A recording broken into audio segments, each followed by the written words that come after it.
thumbnail. Oh, I had the live queued up. I had a good thumbnail. Oh, geez, look at me. And I left my phone to kind of just like uh, hover, idle for a second. Screen went dark. I lost it. The cache on my phone, I guess, couldn't handle that info, so I had to start over. So I just got caught up. I was watching my live stream. I just couldn't, or my, I premiered the latest vlog. I've come to, just adopt the term vlog. Why the hell not? If that normalizes it, normalize vlogging, everybody. It's time. It's time we destigmatize vlogging. It's a healthy activity, okay? I think it's a way of preserving your loved ones. I don't find it. I mean, old-fashioned people, I think, look at it as invasive. Like, why are you filming our privacy? To me, it's a time capsule. It's an oral history. It's a living scrapbook. It's a photo album. How's it any different than a photo album, really? I mean, obviously the cameras are stealing our souls, but we're way past that. We've come to the point where like it's been destigmatized to just like completely be an attention hound, PR, self promotion machine. On That's what social media is for. That's what they've. It went from being this kind of cool, peaceful, photo journal of your diary of whatever nostalgia. There was a built-in nostalgia with Instagram. It had, Instagram. It was sort of like a Candygram, or, it looked like a Polaroid. That was the original kind of aesthetic. It had a blurry kind of nostalgic quality in the now. That was what our generation was so thirsty for fucking physicality, uh, the authenticity of the past, old baseball stadiums, vintage furniture, vinyl records, any kind of physical tapes, vintage clothes, uh, books to some degree. And so,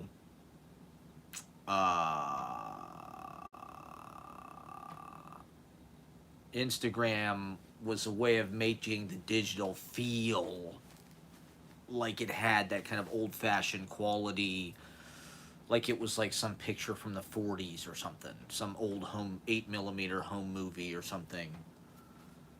People have been, I don't know. Digital, it takes about 15 or 20 years for the technology to feel nostalgic or to feel like aesthetic. Now everybody has like digital cameras from like the 2000s. Back in the day you had to have like a fucking, you bought a fucking digital camera at Target. And you put fucking the Sweet Eastie in. Okay, I did want to see that fucking movie. Um, yeah, it's on 16 millimeter. That's another example. Everybody's super into 35 millimeter film or 70 millimeter, or seeing things on film rather than digital projection. Digital projection sucks. We want to see the original negative of Who Framed Roger Rabbit at the Roxy or whatever. It's like VHS tapes, kind of same thing. It's like, or like now mini DV. Mini DV has a certain quality, or like the fucking camera that I use for the open mic. This thing is literally, I think it's from the year 2001. I literally looked it up. And like this motherfucker, it's like a Toyota of cameras, knock on wood. I mean, this thing, it's just like, that's why I use it, because it's just a total workhorse. It's just like, it's compact, it's dense, it's Sony, I think. Or no, it's Canon. I mean, Canon's a good brand, right? I think. I mean, in the picture quality, I mean, I do wish that I had an HD 1080p camera at the open mic that preserved it, honestly. But it uses like 5 gigabytes a week, maybe 6 or 7 at most. And so I think that the fucking memory in there is like 6 gigabytes. So that's all it'll do, but it's like it's almost 6 hours of and it's got a kind of a look. It's got an aesthetic. I guess they started to use the word aesthetic as a noun, adjective, a descriptor word. That's an adjective, right? Things being, oh, that's aesthetic. You used to have an aesthetic. Now it's just like, oh, it's aesthetic. It just looks aesthetic. Whatever the fuck that, oh, it just looks like aesthetic. It looks designed. Okay, love you, Ashley. Can't wait for Poetry Weekend. It's going to be so aesthetic and so, this is my newest vlog. Check out the vlog called Lacrame Rosencrantz. I'll get back to that. I really do get a kick out of having kind of the news on in the background. I like time stamping it every way I can and giving you a visual collage to sort of go with the audio collage and something to look at, visual stimulation rather than just this disgusting, weird room that I live in. I'm disgusting. The room isn't disgusting. The room is nice. I'm very grateful to be here. I'm just, I live like an artist in shambles, of course. One thing I did want to mention, okay, this is kind of an odd thing about surveillance culture. Well, should I get right into this? I was talking about something pretty interesting. What the hell was I talking about? It was interesting. I do remember it being interesting. Whatever it was. Oh, how we wanted Instagram. How did we start talking about Instagram? Fuck an I know. Keep an eye out tomorrow. Okay, great. I can't wait for that. That's exciting. Yeah, so here's some kind of promo material for Poetry Fest. That's kind of what it looks like, people. Those who will be attending, it's Poetry Fest. I guess I'll talk more about why there's no great novelist. That was such a rich subject. Everybody's got brain rot. I don't know. We all think the world's gonna. There's no time to read. There's no time to read. That's why poetry. It's just poetry. You get to it now. You express yourself. Novels are kind of a commercial narrative enterprise. They're a product. They're a 300, 400 page. They're designed, I guess, to be read on the beach, on airplanes, on steamships. If only we could go back to a more genteel, slower era. I'm all for slow travel. Let's go back to trains. You can read and write novels on trains all fucking day. That's what we should be doing. We should just be taking trains everywhere, looking at the countryside as we scroll, and writing novels, and listening to them on our audiobooks. Good night, Ashley. Good night. So, what the fuck was I gonna talk about? Okay, good night, kiss, Ashley. Sweet dreams. Okay? Alright. Thank you, sweet dreams. Good for you. Let's see. I saw, what is that poet's name? Fuck. I can't remember. Oh my god. Look at this. Alright, I want public access quality live stream, so this is important too. The awkwardness is part of it. Thank you for the likes, everybody. Thank you for watching. Okay. Yeah, okay. So I interrupted myself. I might as well go into this. Okay, so one of the things that was weird, okay, there's certain things that you see on TikTok that are, like, inexplicable. Like, they have to be psychic in a certain way. There is a book, right outside this room on, like, a cardboard box. And so I see it every time I go to the bathroom, but I don't really think that much of it. But, it's sort of, like, in my conscious awareness, and it's something that I look at every day, at least for like a few times probably. And it's a book. It's called Trump Lolay, whatever that term is, L''OEIL.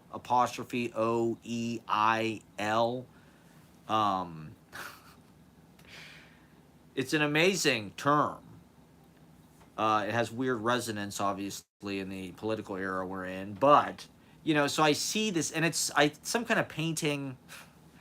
There was so I'm watching TikTok as I do for 6 hours a day or whatever, a healthy American television diet amount, and this video comes up from The Sopranos of Carmine Lupertazzi, who is like, I like Carmine Lupertazzi. He kind of looks like John Cassavetes in a way, like Sopranos, Italian, New Jersey, John Cassavetes.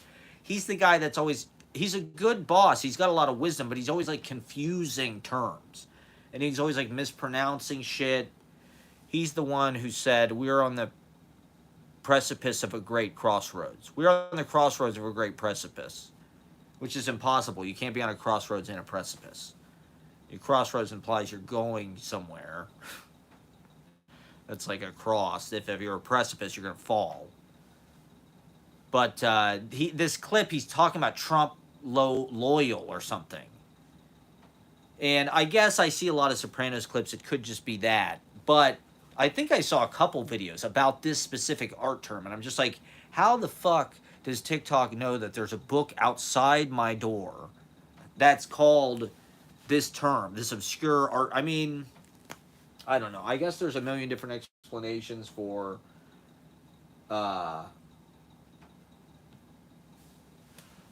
they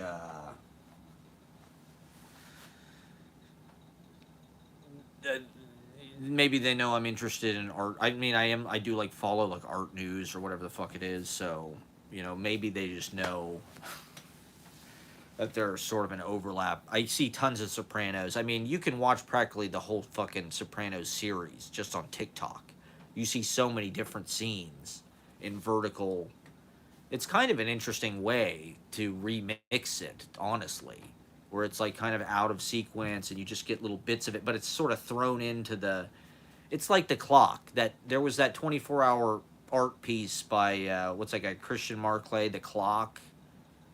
Don DeLillo, I think, writes about it in one of his stories or one of his novels.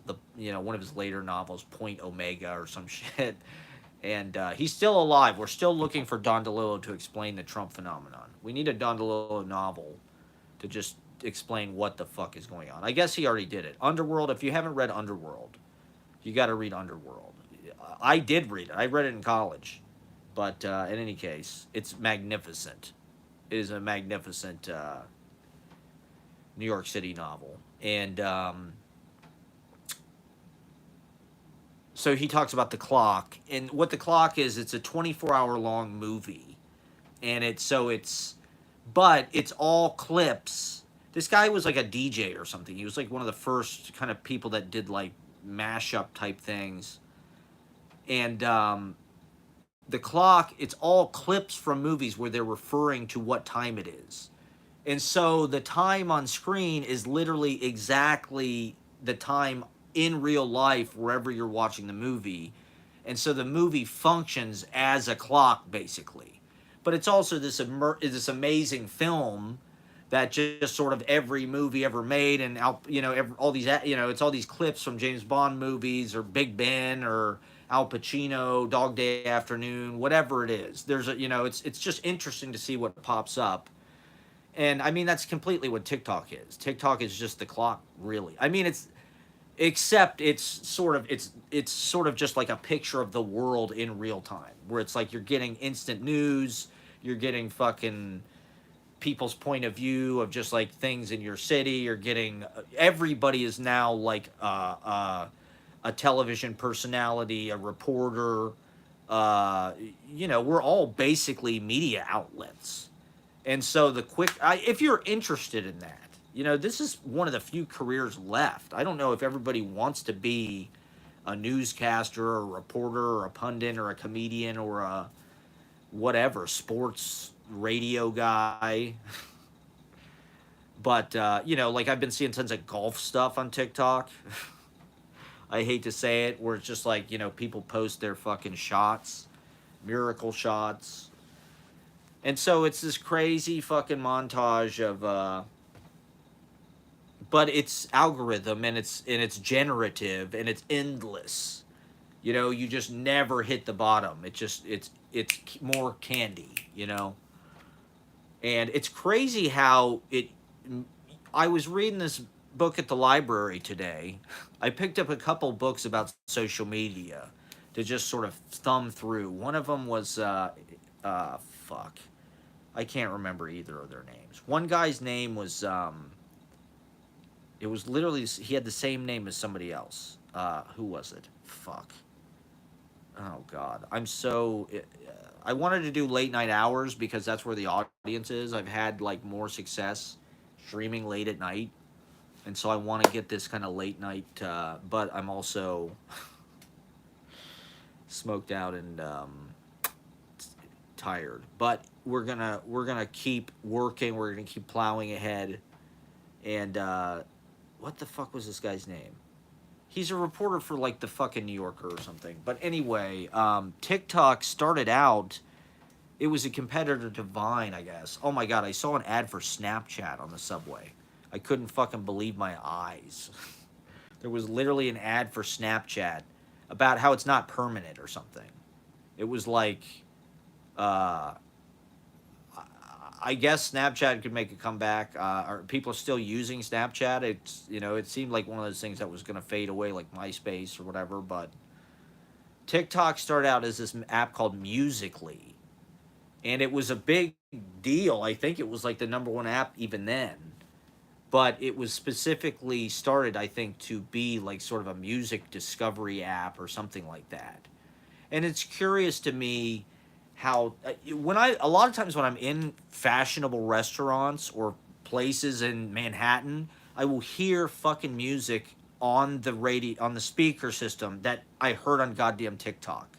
It seems to me like I don't know if TikTok has a complete chokehold on the what's popular.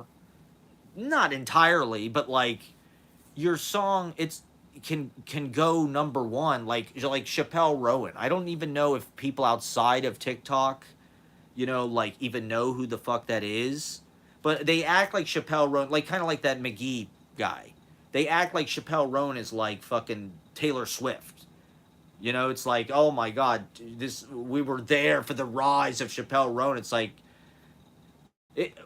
I think one of the things that's sort of like a hallmark of our era is just like this question with why are there no novelists anymore? I think these major novels are like these totemistic, monolithic, kind of cultural, singular things. And that's just not how it is. Everybody is participating in their own little culture. There's people who watch fucking online game streaming and like follow, that shit, like game streamers, like they are celebrity, like Dr. Disrespect, right? Is in fucking Rolling Stone magazine. Or YouTubers, or fucking vloggers, or whatever, streamers. TikTok fucking, you can make an entire career on TikTok just like lip syncing to shit. Just like dancing to or, it's like, it's weird how it is like the ultimate kind of like brainworm, and it's distilled music down to like the chorus, or it's also kind of curious what things are kind of rediscovered or become the kind of sound bites. You know what I mean? Like that thing with what is this? I don't care what's in it. Give me 14 of them, right? There's certain like just little like clips from reality shows. What's the guy who's like my a Jehovah Witness? I was Jehovah. They were Catholic. She sprayed vodka in her hair. Whatever that it's like a if you're on TikTok 8 hours a day like me, you know what I'm talking about. Oh, I was a Jehovah. We were moved to Catholic. Whatever that is. It's like it's almost like Saturday Night Live, where it's like there are catchphrases that sort of become popular. You're not really sure why. Why is the fucking Dave Meister? Oh, the Dave Meister making that was like a fucking TikTok soundbite. That was like Hawk Tuah, Party On or like Not. I remember when I was like 7 or 8 years old, everybody would say Not. That's a cool idea. Not.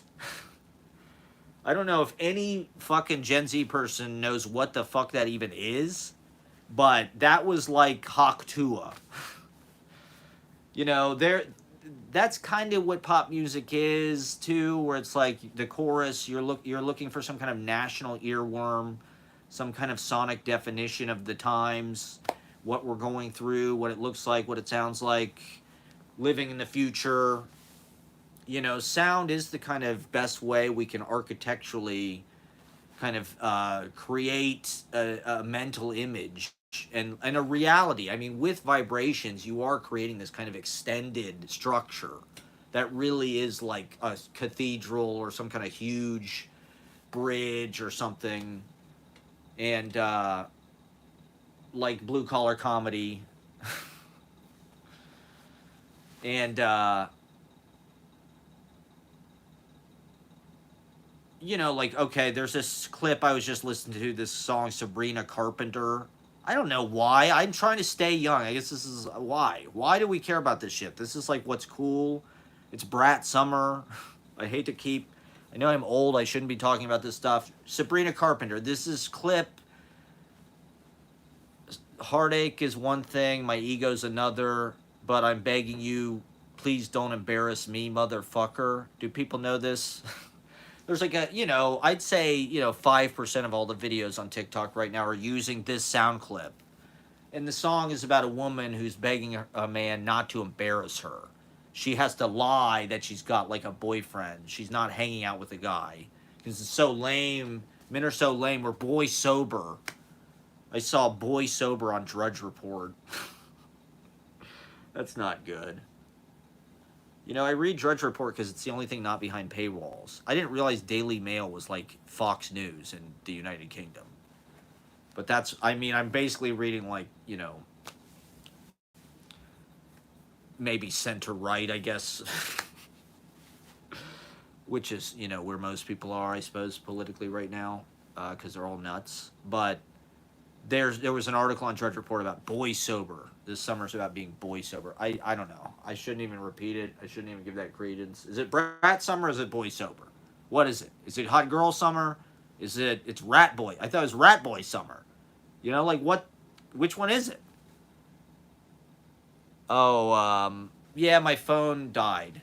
My battery died. I had it plugged in, but the cable has been kind of ornery. And, it wasn't charging. I wasn't sure if it was charging. It was unclear if it was charging. It was not charging, at least not fast enough. And the thing died. I had 12 people watching or something. It was crazy. It was like the most people I've ever had watching a live stream. And I thought I was doing pretty good. So I thought I'd try again immediately tonight. Well, you know, the festival's this weekend. I just wanted to get on. You know, I'd do this every day. If you know, I'd probably be live streaming 24/7 if I had control of my life. You know, I would totally just be live streaming everywhere, or if I had a phone battery that lasted. But duo streaming on Kick. That's right, Kick. I forgot about Kick. That's where you beat people up for money. You saw when I ran into those guys. I mean, I'm surprised my phone will even do mono streaming, to be honest. It's kind of a miracle that I can just throw my phone up and even do this, like, that quickly. You used to have to have 1,000 subscribers on YouTube to go live. That's why I didn't do it. You know, I wanted to go live on YouTube forever, but you had to have 1,000 subscribers. Don't stick wood in it. I heard that wood was the best way to clean it. Is that wrong? Is that erroneous information? I don't remember why. Maybe that's really stupid. Okay, this is some kind of blue-collar comedy tour. Yeah, so come check us out. Poetry Festival weekend. I was going over my stuff today. I've been writing. You know, I'm working. I've gotten over the sauce incident. I'm back to work. And so my man Aberism be streaming on that YouTube, Twitch, Kick, and X. Start grinding, bro. Oh my God, you can stream on X? Oh my God, are you serious? Okay, I quit X about a little over a year ago. I just couldn't. I realized it was really not good for my mental health. Not that the thing about TikTok is I feel anonymous on there. I do not feel like I'm in a room with all these people that like I follow, they follow me, and I sort of know them in real life or whatever. I'm like at this socially awkward distance where I'm sort of like forced into like looking at their opinion on every goddamn thing. And so I don't know. When Elon Musk bought it, it just became the guy was such a idiot. He's such a dunce that just like I don't want to support anything he does. And you know, it was just occupying a certain amount of mental space. I was always thinking like, oh, that would be a good tweet. Um, TikTok doesn't help growth with streaming. My friend was telling me he goes live on TikTok, but you have to have 1,000 followers. I would go live on TikTok if I could. As far as I can tell, people just like every live I see on TikTok is just like somebody sitting there. They're not even doing anything.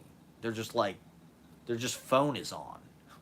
You know, me, it's like I'm composing, kind of trying to pump out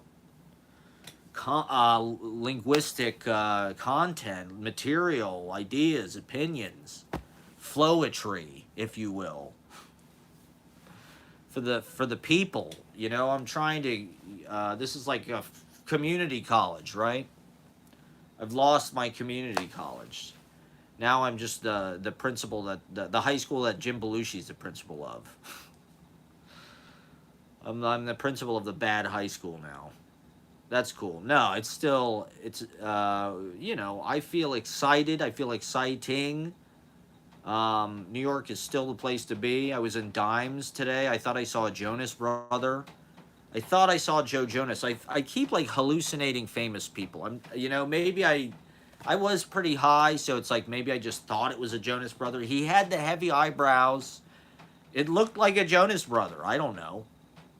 But nobody cared. Like there was no people like, oh my God, it's Joe Jonas. Let's get a, you know, nobody was bothered. So maybe it was just me. Sell bumper stickers with your Scenes from a Life logo, magnets too. There you go. See, I'm just not a. I get this is the thing is we really are all in this business now where it's like how do we sell T-shirts? How do we sell merch on the internet? How do I sell my chat books online? How do I get people to send me money? How do I get an OnlyFans going? How do I get people to Venmo me? How do I become Dr. Disrespect and people just throw money at me? How do I get a deal? How do I get a streaming endorsement deal? Why didn't I start streaming video games in 2013? You know, why did I try to have discipline and like learn how to write poetry and spend 15 years of my life like slaving away, trying to learn poetry? Nobody gives a shit. Nobody respects me. The problem is you didn't have chat on before. You need live chat on. That's what we learned. See, now we have a community. Now we have a online community rather than just whatever the hell I was doing before. Well, it's fun to interact. I like, you know, bouncing ideas off and back and forth, you know. And if you guys have any things you want to talk about, any subjects, throw them out at any time. You know, we just want to talk about everything here. This is like PTI. Get an intern. That's what my boss said at the network. My boss said get an intern. Ashley, I guess, is sort of my intern, but I feel like I'm sort of her intern. But we're kind of like each other's intern. And like a Clinton. I'm sorry, I watched Primary Colors. I'm from the Clinton era. I mean, honestly, the Clinton era was the last good time before 9/11. Bruce Halladay, you remember the 60s, man. You were lucky. But the Clinton era was as close as we got. It was, you know, it was chill. You know, your dad was driving around in a minivan. There was a lot of municipal golf courses going on everywhere. Just municipal golf courses for poor people.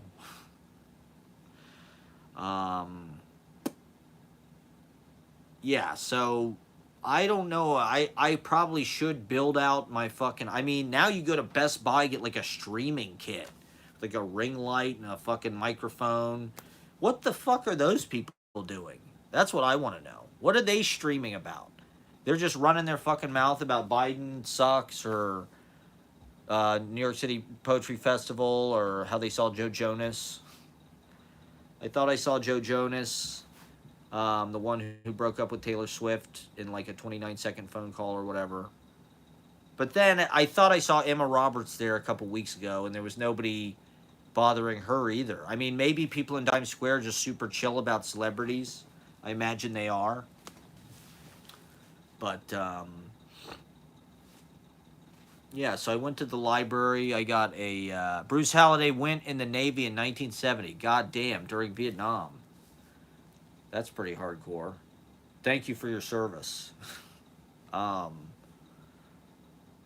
Thank you for fighting for our right to live stream about whatever the hell we want. Emma Roberts is definitely a bop. I'll just say that, okay? I'll put it in acceptable terms. Sabrina Carpenter terms. Chappelle Rowan terms. Chappelle Rowan was ready to quit show business, okay? She moved back home with her parents in Missouri. But her dad has always been her biggest fan and supported her art. And look at her now. She's on Fallon. She's an icon. She'll be an icon for 5 minutes. So yeah, I think we're living, everybody's got their own micro media that's serving them up like very specific content. Other people don't even know who the fuck who this is. Nobody knows who Chappelle Rowan is or fucking... I saw this guy do a backflip off a speaker. I didn't know who he was. Sabrina Carpenter. TikTok is like American Bandstand. I was listening to this I went to this excellent, I think it was Korean. I got some braised rib or some braised pork. And they had this song, Be the Born to Be. I think it was K-pop. I don't know why I've become obsessed. I think maybe this is just the TikTokification of my brain. It's made me think that, well, every week at the open mic, I do a playlist before the open mic. Because it's my way of extending the sort of like environmentalism of it. Same age and keep saying Times Square. It's so cringy. Okay. Well, what am I supposed to call it, okay? This is an area, there's a lot of people there. There's a lot of cringy fucking people there, like me, trying to be like, what is this? Is this cool? Are we cool now? Look, I'm a cringy guy. If you don't like cringe, you probably would have stopped watching a long time ago. But anyway, I digress. You have to lean into the cringe, okay? I mean, look at me, okay? Original Kings of Comedy this weekend at New York Poetry Festival. What the fuck was I talking about? Oh, yeah, everybody's got their own kind of micro media.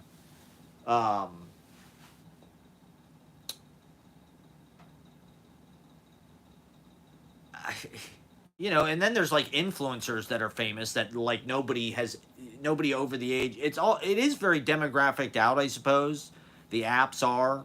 I mean, like fucking people on Kick or whatever are like micro famous to like 1,200 fucking people. I don't know. I'm so cringy saying Times Square. I don't know that's where I was. That's where I was today. That's why I'm talking about Joe Jonas. I saw him at the corner of Division and Canal Street, outside of the luncheonette. And all those fucking restaurants, whatever the fuck they are. I don't know. I never, Forget Me Not.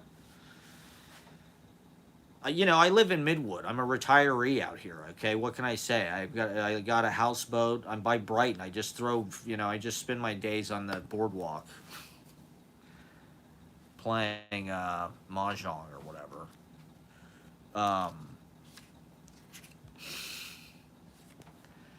Okay, so yeah, so at the open mic, I have a playlist every week, or I try to play things that fit in with the theme. Hey now, I try to play things that fit in with the theme. That shape that, and I try to tie it in with what's going on in the world. You know, current events, uh, the calendar. You know, the open mic is like a calendar. You know, and so it's astrological, I guess, in a certain way, or there's certain parts of the year that you want to ritualize. I mean, I'm like super into yeah, we did. We got it, Ashley. We got it. Yes, you that's what I said. I said you are the intern, okay? So you can chill out. Um okay. Yeah, and so I don't know. I was a wedding DJ. Like every millennial, we're all fucking DJs. We all have iPods. We all make playlists. We all burnt CDs. You know, we're sort of everybody gets fucking like Spotify playlists now. Like Ashley's got these like playlists every they like AI makes her some fucking playlist and gives it like some kind of crazy name. Like hot siren intern evening would be the name. And then it'd be like, horse girl or whatever. And they put us wedding DJs out of business. Okay, good night, Ashley. Um Office siren. It's office siren aesthetic. I got a lot of response from my office siren post, which I ripped off TikTok, by the way. I don't know. I mean, we're in New York. We're culture makers. We're supposed to be our fingers on the pulse. Yes, Ashley. I just got people signing up. Okay, that's all I'm saying. I just got people signing up. Okay, nothing nothing nothing out of the ordinary. Okay, just people signing up. Okay, well, I think people wanted to read at the festival. I think people thought, oh, what is this? This is like some after party for the festival. How do I want to go to this. I want to be an office siren. But Ashley is the office siren. Okay, so good night, Ashley. Thank you for watching. um Yeah, you got it. Okay. Yeah, I'm trying to talk about my playlist philosophy. There you go. Been chat. Okay. um and we're in Manhattan, we're downtown, we're near Dimes Square. We're near Dimes Square. We're Dimes Square adjacent. Look, I've been going to Dimes Square way before that even fucking existed, okay? It's called the Chinatown bus, okay? The fucking Chinatown bus stop is right there. That's probably why Dimes Square happened. Because fucking poor artists taking the bus back and forth to Columbus or wherever the fuck were like, oh, this is, there was a bar above the Chinatown bus that was like a karaoke bar that people would go to. And once upon a time, Chinatown was actually pretty cool and pretty fucking edgy. But there was none of the shit there that's there that now. There's no Dimes Deli or any of that. There's no Joe Jonas. There was no Ben Stiller or Emma Roberts or Metrograph Theater back in the day. It was just the fucking cheapo $25 hell bus. It was a third world bus stop for alternative travelers like me, for crumb bums like me, and it was insane. Okay, good night, Ashley. Good night. We'll see you tomorrow. I'll probably just meet you uptown, maybe. Uh, yeah, so, I don't know. We used to get that crowd. Maybe I'm so cringe. I guess I'm so cringe they don't come anymore. I don't know. It's KGB bar. They had cred. Are we too, I don't know. We're trying to be cool. We're trying to be, cutting edge. We're trying to do the best show we can do. We're trying to tap into what the young people are into. We're trying to show that I don't know. I like that stuff. I like slang. Who came up with skibbity? These are the real poets. Whoever came up with,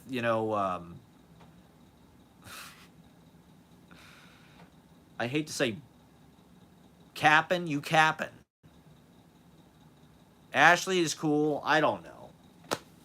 As a middle, it's like creepy or weird for like middle-aged people or like people that aren't under 23 to like even care about this stuff, I guess. Like that was the perception with TikTok, right? It was like it was not for if you were like over the age of 25 and you're on TikTok, it's like you're a fucking creep.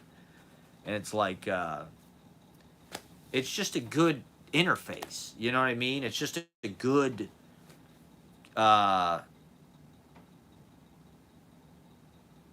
content delivery medium, to be honest. I'm cool with my dad rock. Okay, I'm cool just the way I am. Well, I've embraced the dad rock. You know, I've been playing the country music this summer. I've been playing the dad. I've been playing the 3 chord masterpieces. Uh, I think Ben Callahan is deeper than maybe you might expect if you just saw him. Like you have this whole side where you're into fine art and you know a lot about that stuff. You have an aesthetic sense that I think, belies, a more kind of traditional male presentation, which is like, you know, not, now it's like you have to be Chappelle Rowan to be cool. You have to sort of be like, ooh, guys are gross. I'm bisexual. I dress like a drag queen and Pink Pony Club. Pink Pony Club. Steppenwolf. There you go. Bruce Holliday's first fucking concert was Steppen Goddamn Wolf. I was just thinking about Steppenwolf the other day. Because they, there you go. Steppenwolf, CIA, Ben Callahan and CIA. I think Steppenwolf popped up in my TikTok feed. The song Born to Be Wild, I mean, come on, is absolute artistic perfection. The song Born to Be Wild is an artistic, it could not be improved upon. And it's, that's what boggles my mind about One Hit Wonder and the sort of like democracy of that. It's just like Steppenwolf, they had a couple, did they do Magic Carpet Ride? Another fucking, oh my God, Blue Oyster Cult. This is some crazy, these are my fans. These are the people who watch my live stream on YouTube. People went to Blue Oyster Cult and Steppenwolf for their first. Bikers. In other words, bikers. I'm huge with bikers. Bikers love my YouTube channel. Yeah, Easy Rider's my favorite movie. Steppenwolf was my first concert. Yeah, so bikers. I love bikers, El Rato.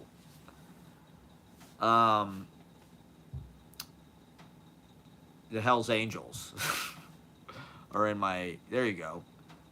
Yeah, so what the hell was I just talking about? Good night, Ashley. Good night. Oh boy. Oh boy. Good night, Ashley. Look what you did. You knocked the camera over. Okay, so yeah, Born to Be Wild, Steppenwolf. What happened to those guys? Steppenwolf could have only existed in 1968. Like in 1970, Steppenwolf just like evaporated. They went up in smoke, literally. They turned into incense. They came patchouli dust. There's no way Steppenwolf could survive past like 1971. They were just too pure and too free. Okay? They were born to be wild. Okay, we'll look forward to your X-rated good morning, Ashley. Did everybody get that? Ashley sending me an X-rated good morning.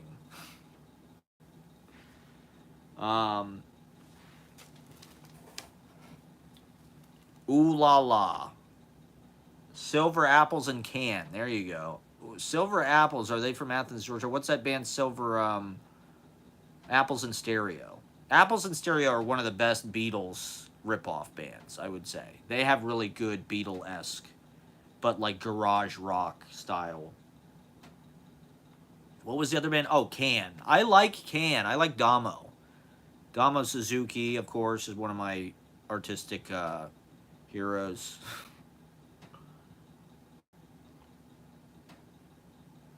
Rest in peace, Damo. Speaking of which, is everyone wants to book fucking System Lord. System Lord hasn't played in like over 6 months, for Christ's sakes. Yeah, let's keep these mornings NC-17. NC-17 is my favorite rating, by the way. X just feels sleazy. X feels like some kind of 70s taxi driver, like Times Square porn. There you go, Quicksilver Message. I love the Guess Who. Apparently the Guess Who are like touring in all these different weird iterations. Thank you, Zaddy Zavid. Thank you for watching. What the fuck was I just talking about? Zappa. There you go. Pulled into Zappa. Yeah, I like Zappa. Don't get me wrong. Like, Zappa is definitely amazing. He has a completely unique flavor, and like, he is a genius. But his fans are just so obnoxious about it. I've had so many like jazzbo or just music snobs or boom hippie. There's I don't whatever it is, boomer hippie. It's like the most snobby hippie boomer opinion you can have. It's like, oh, Zappa, dude, he's a fucking genius, dude. Zappa is a fucking genius. Did you hear what Zappa said about the government? Did you hear what Zappa said about the United States? Did you hear what Zappa said about record companies? It's like, fuck Zappa. He's not Jesus, okay? He's an excellent musician. He's even like a composer, He's like Danny Elfman, right? But it's like, give me a fucking break. He's cool. I'll take Jerry every time. Zappa's just, it's too zany and it's too orchestrated. I'm not really a technique guy. I like 3-chord ROCK in the USA, salute to 60s rock, American. To me, that is like my artistic ideal. Is like Louie Louie, Wild Thing, Hang On Sloopy, all the 145. Smells Like Teen Spirit is just Louie Louie in disguise, right? Okay? Whatever the fuck. Gloria, all the EAD songs. Ramblin' Gamblin' Man, that's really part of what we were investigating with Audible Detonation, and that's why I brought a lot of those songs back this summer. To me, those songs typify America, or summer. They typify summer. And they typify, I don't know, like, fun. But depth. Like the fucking, the Iggy Pop cover of Louie Louie, where Iggy Pop's talking about communism and capitalism, politics. He's taking something very simple, very commercial, but also sloppy, and everybody can do Louie Louie. Everybody can fluke, grand slam. Born to be Wild, right? I mean, those guys, how did they do it? How the fuck did they do it,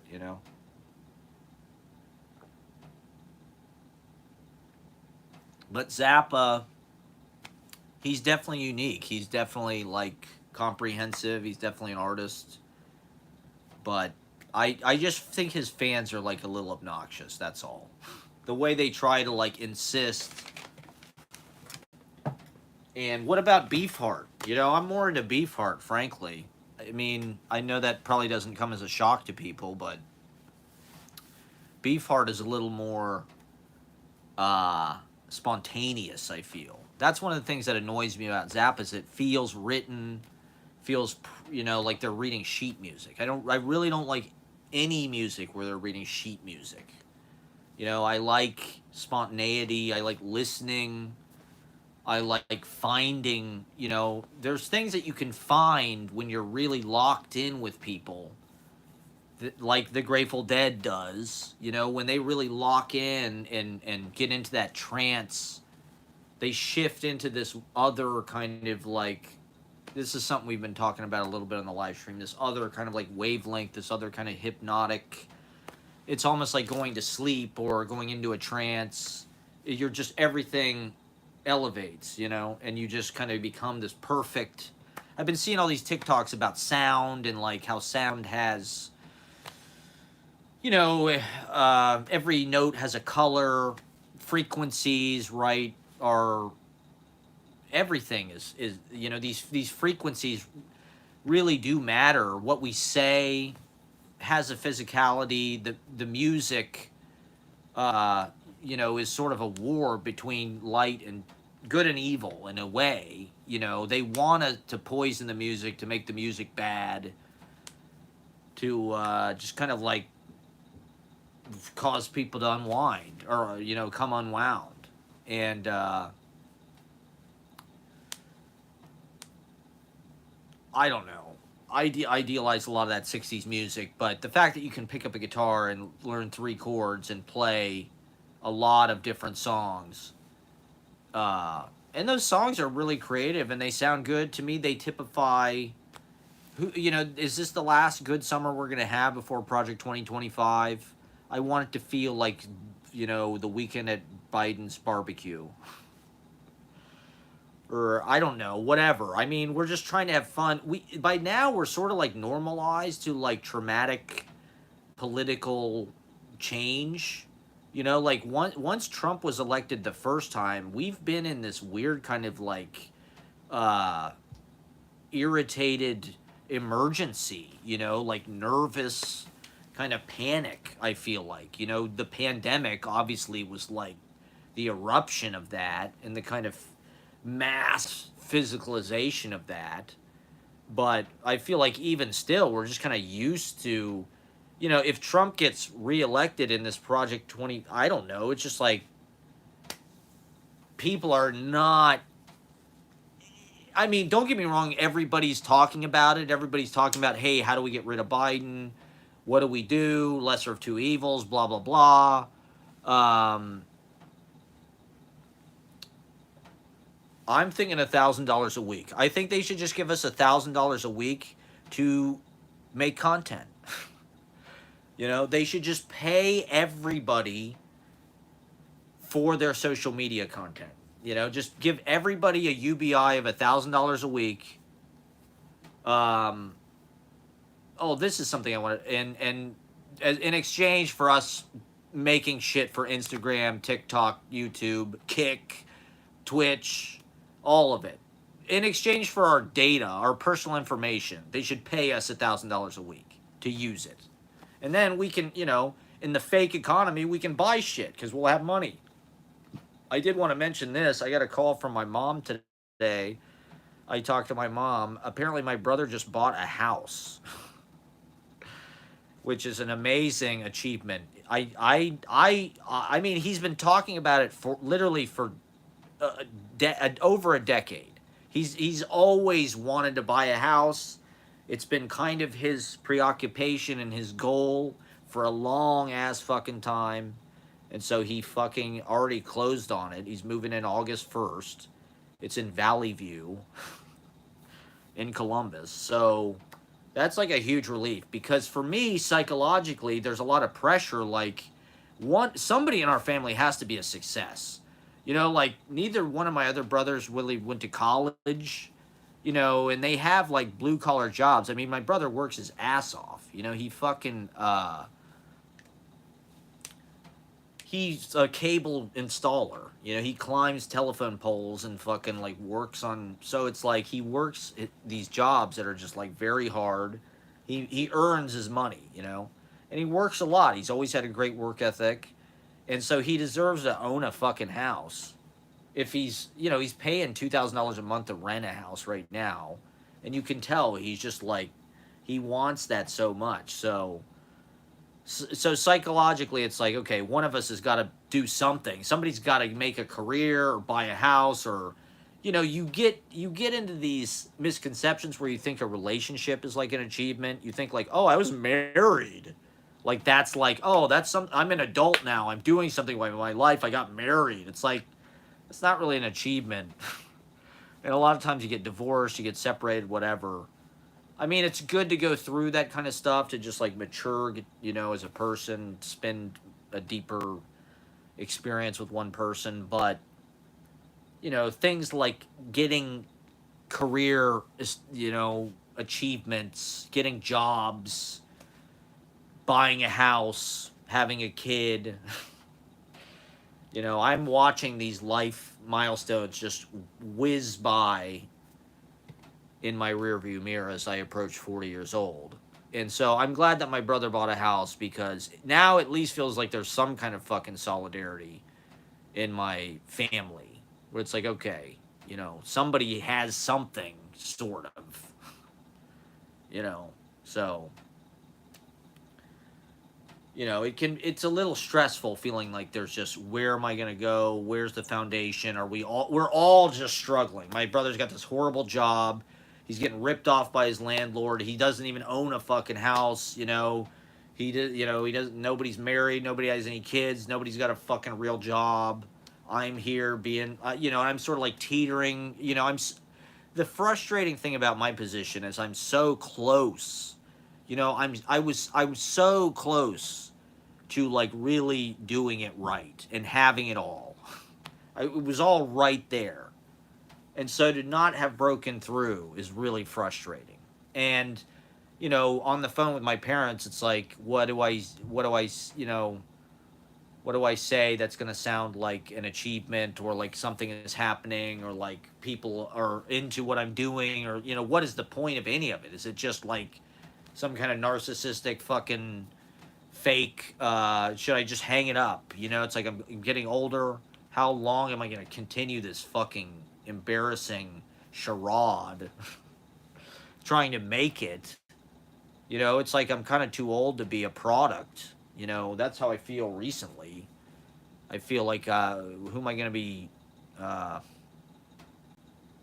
you gotta, you know, make it when you're young so they can keep selling you. Had you been a boomer, there you go. Yeah, I should have been a boomer. We all should have been boomers. So anyway, yeah, that's kind of a big relief anyway that he's got a house. And so yeah, at some point, you know, I'll probably go back there and check it out. I would like to, you know, check it out on Zillow or whatever. But yeah, Grand Funk Railroad, the Guess Who has a lot of good songs. I like all that shit. To be honest, I like Gary Puckett and the Union Gap, Tony Orlando and Dawn, Neil Sedaka. I follow Neil Sedaka on TikTok. There's a reason why that guy is still an earworm. You know, it's crazy to me how some of these samples work. Like that guy sampled that song "Mr. Lonely" a few years ago, or like now they'll just like lift a fucking song like entirely. Like I heard this song. I've heard this song a couple times out at the boardwalk, and it's literally like Spin Doctors, but it's like a hip hop version. It's like they took the melody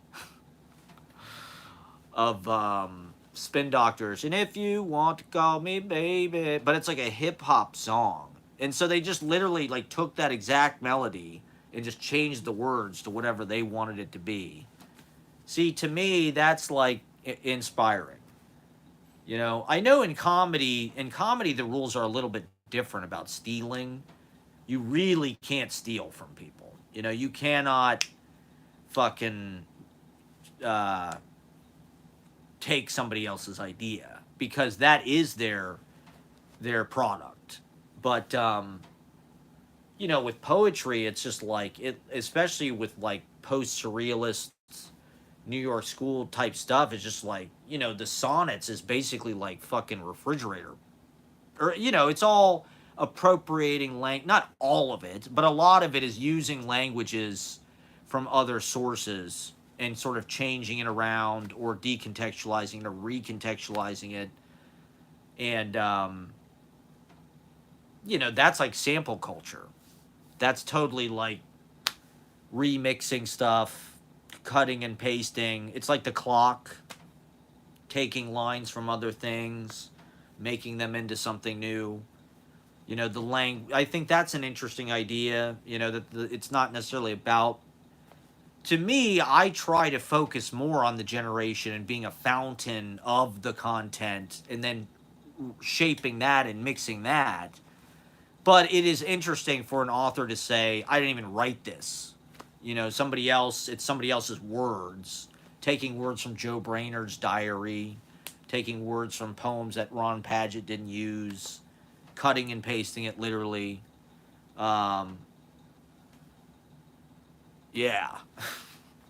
And so now we live in the internet is just like, I don't know, the ultimate like cutting and pasting and reposting and recontextualize. You can literally do one fucking 3-second video on TikTok and be seen by 2 million people or something, or be hawked to a girl or whatever. You can almost just like fall backwards into stardom or something where it's like you didn't even know what you were doing and now you're famous. And so what value does it really have? The thing about TikTok and a lot of these like micro trend viral things that like are earworms or whatever is like they really decompose fast and they lose all their value. Like people just think, "Oh, why did we laugh at that? That was so yesterday and that was so stupid." Like this Hawk Tuah girl, not to talk about it at length other than as an example of like the cycle of this. It's like now people are already saying, oh, she's yesterday's news, or she waited too long, or like she's trying to monetize it. She's got fucking people. She's got a management team. She's moving to LA. She's selling merch. And honestly, I've seen interviews with her and stuff, and like she seems kind of innocent and not very media savvy at all. And that's kind of endearing, but it's also like, I don't know. She's not really that great of like a fucking podcast guest or anything. She's kind of nervous. And so I don't know. I think a lot of this stuff, like what was the last thing? 6'5", finance, blue eyes. Do people know about this?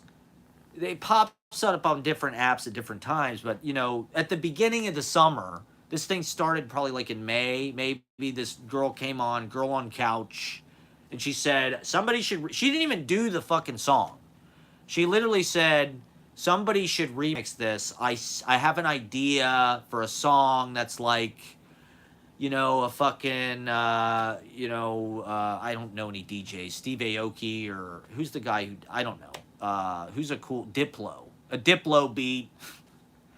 And it's like, I'm looking for a man, and she just said it. She literally made a video where she said it, and then it was crowdsourcing, right?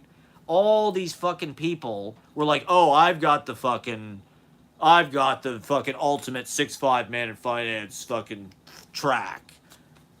And, it was like this fun kind of, but it was like, it was a stupid idea to begin with. It was propaganda for like the worst aspects of our society, like finance criminals, impossibly, giant Marfans freaks.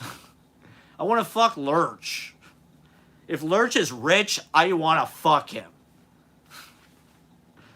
And it's like, it was just, fuck these people. They already have everything. They're already rich, tall.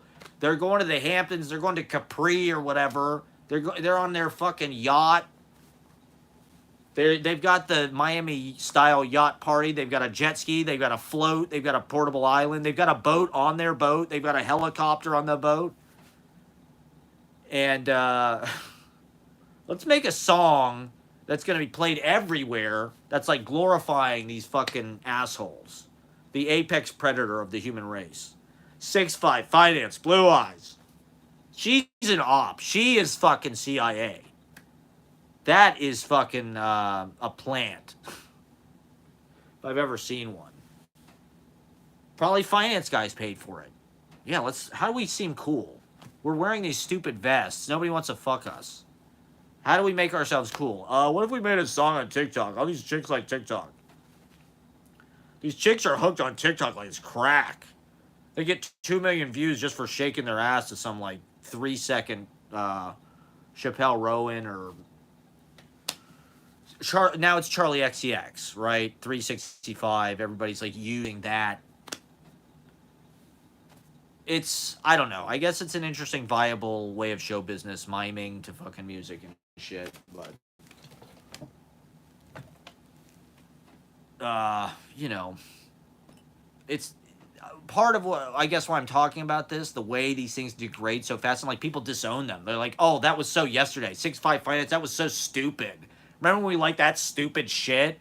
That was dumb as hell. Remember when we like Hawk to a girl? Oh, that was fucking stupid as hell. Remember planking? Remember fucking the water? What's the challenge? The bucket challenge or whatever? Like, why does the internet just like it's like it lends itself to like big high school, like, oh, we're gonna do the bucket challenge, everybody. It's just like Hawk to a girl is like somebody you went to high school with who was not interesting or talent. I mean, they were probably cool, but they were probably just like a normie chick that just like, you know, wasn't like an entertainer or in show business. They probably didn't want to be famous. They probably just like drinking and fucking watching football and shit. There you go. I'm looking for a cat with whiskers, 1.5 feet tall. How about I'm looking for a human being who's 3 dimensional and you know, is a good person. I'm looking for a man who's compassionate, who cares about other people, intelligent, charitable, kind. Fuck that. Fuck that.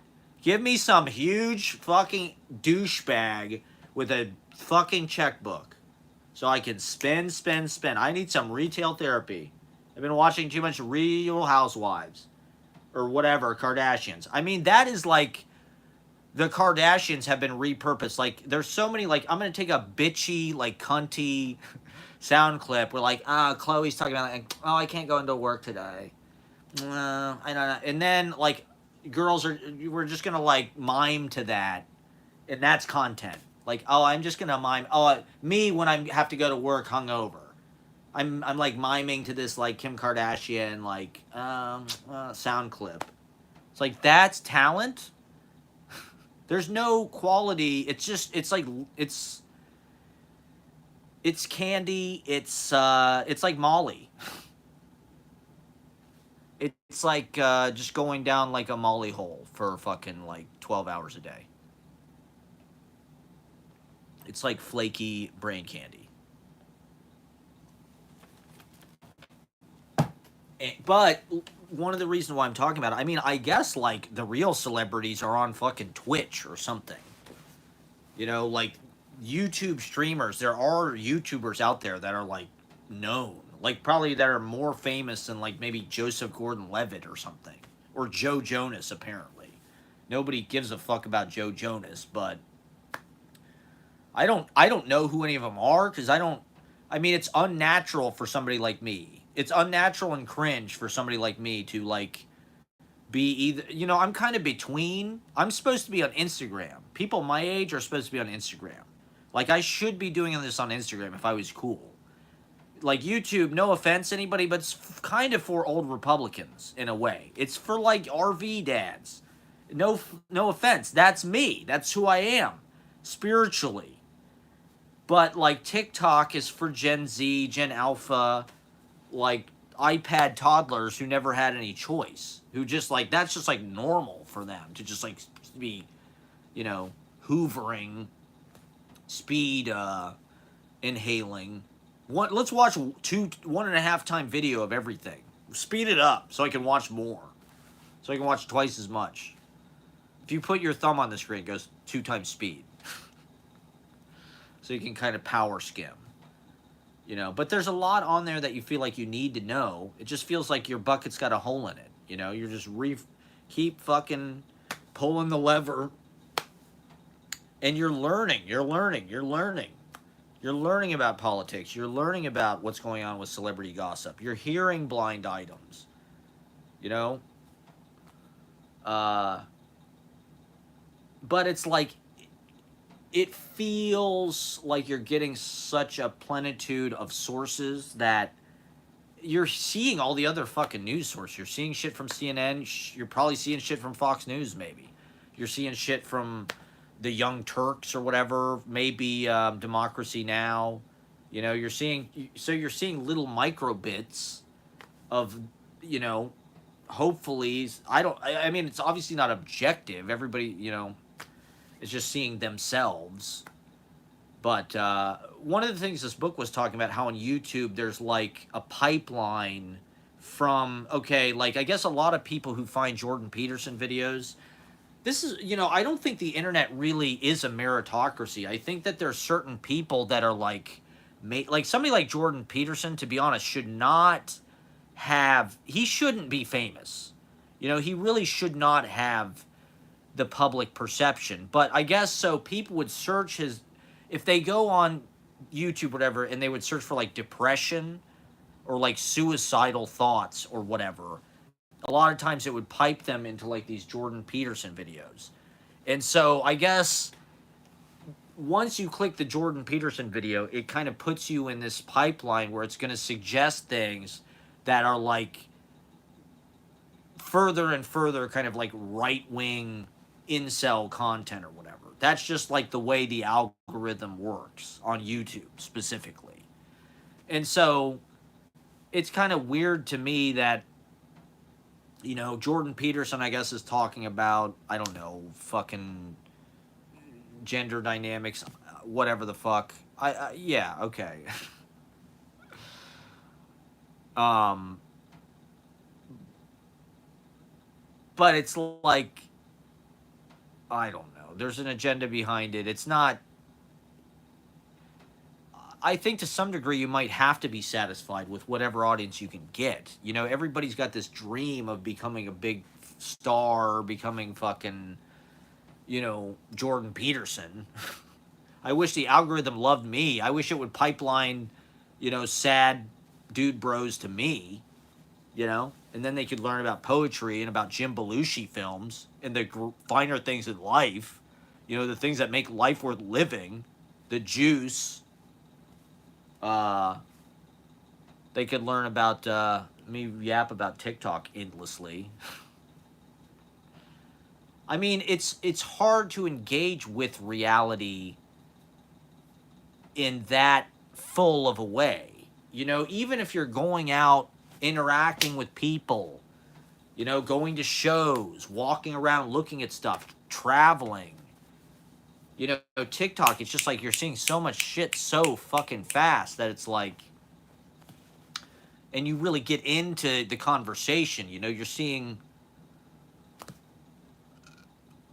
the evidence. You know, if Biden did something at a press conference, like, bam, you're going to see the footage. You know, you're going to see the fucking Zapruder film would pop up on TikTok.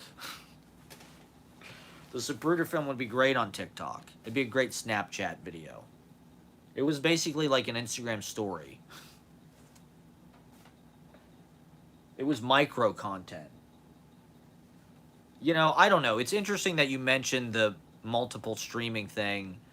I guess that probably is the smart way to do it. That's what's crazy to me, is there's so many enterprising people who are equipping themselves to do this. Like, you probably have to invest a lot in equipment to there you go. To be able to do that, I imagine, just like technically. Yeah, like Colbert. Why don't I get the Colbert people? You know, there should be a Colbert to like Scenes from a Life pipeline. Or, I don't know, I've been discovering some kind of interesting literary YouTube people. I wish more millennials, you know, destigmatize YouTube for millennials, okay? It's not just dads watching Steppenwolf videos on the Ed Sullivan Show, okay?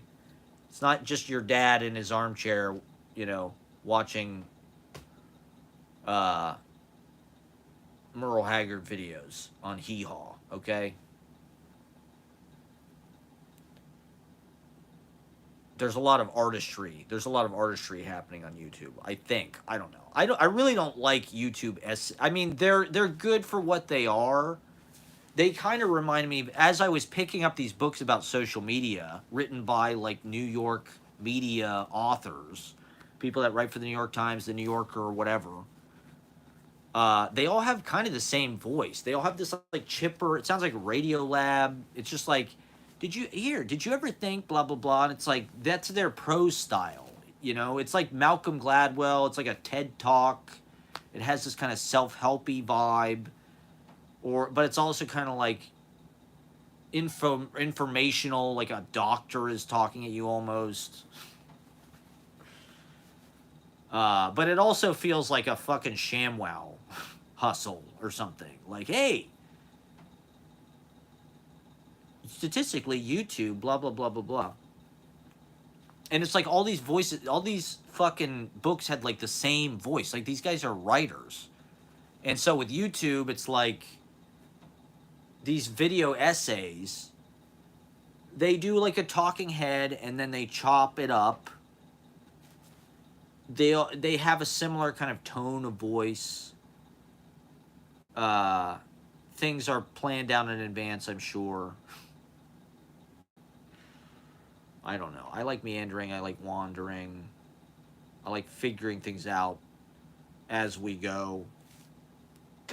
Is it gonna happen? Is it not gonna happen? Are we gonna find some new insight? You know, it's like your personalized experience through your phone is a lot different than mine. What you're seeing in your fucking algorithm.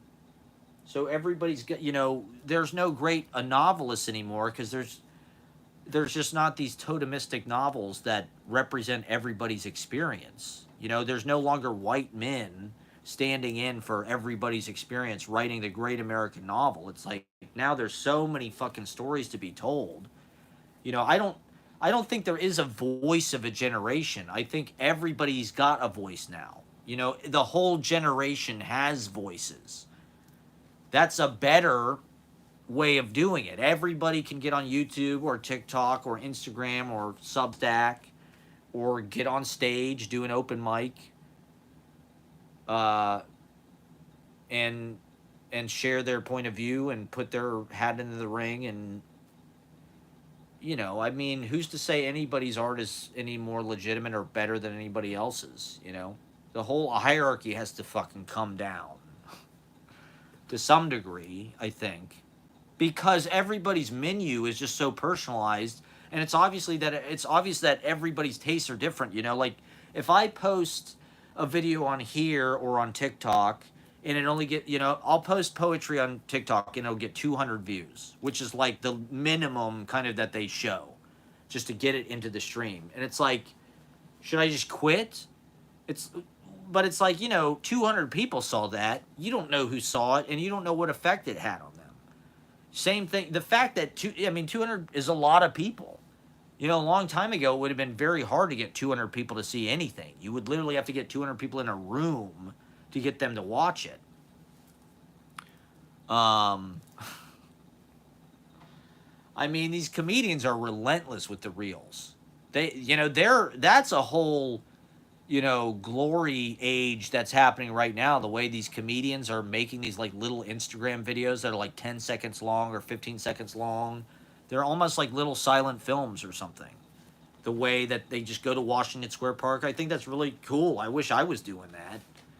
You know, I mean, I love vlogging. I'm like more of a Terrence Malick kind of epic Kevin Costner style filmmaker. You know, I'm making like Horizon Part 2, 70 millimeter. The original, you know, we're showing it on film because we like, you know,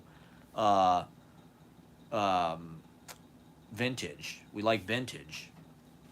I mean, vintage is big business now, okay? There's nothing new to sell. You got to resell the old shit. You know, there's just nothing, they're not making anything good anymore. We're just streaming and posting. That's right, the Tree of Life, exactly. This is the Knight of Cups of vlogs. I mean, someday I think people will appreciate the vlogs for what they are. I'm not, you know, this is what frustrates me. This is why I complain about the sort of like standardization of whatever. It seems like people invent like a video style and it becomes like a genre and then a bunch of people imitate it, like van life. There's so many like girls that like oh, I moved to a cabin in the woods, or like I was doing van life, and it's like all of their videos are kind of the same.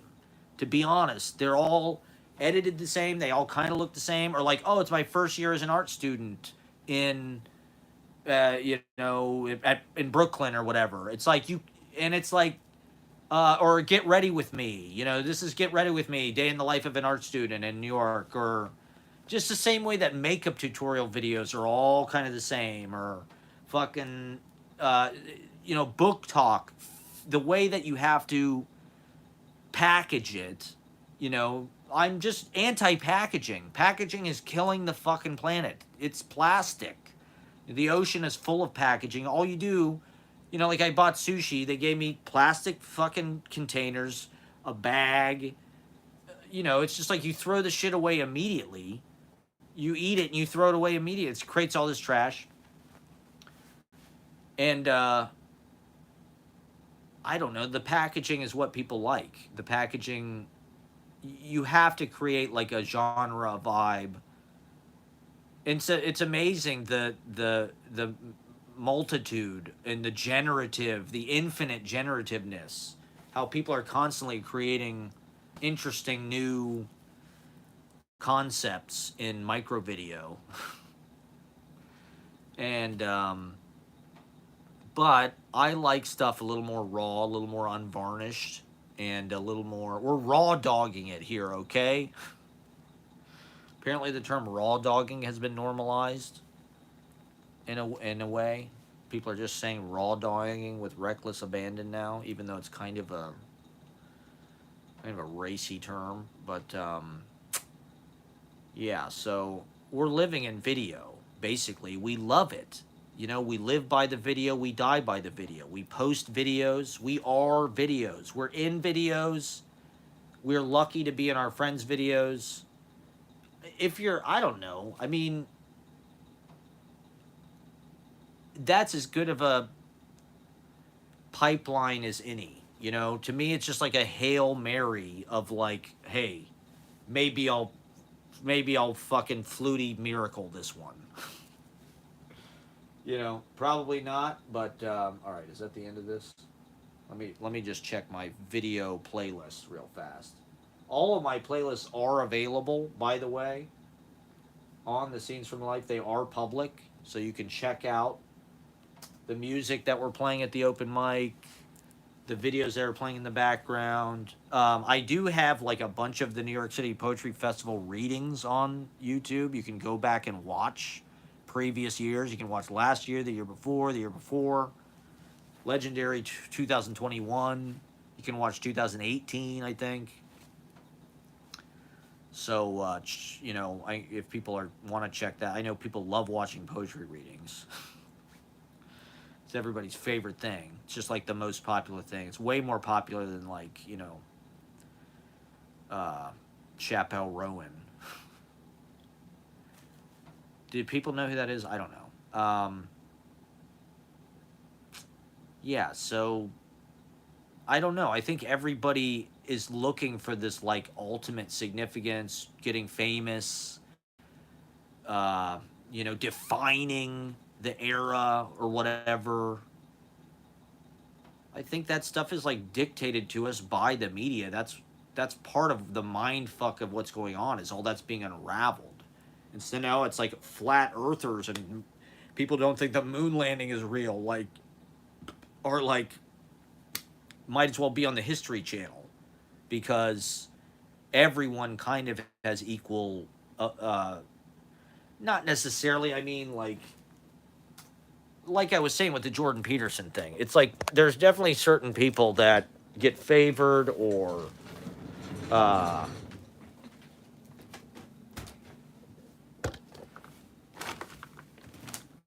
seem to be plants or whatever. It's not. It's frustrating because it doesn't feel like it's totally for artistic purposes, or like if you try to use it artistically, or once again, if not that many people are watching, it's not significant. But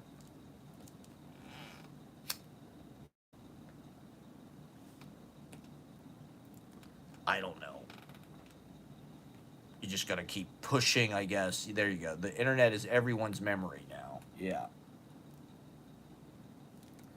Bernadette Mayer. I mean, I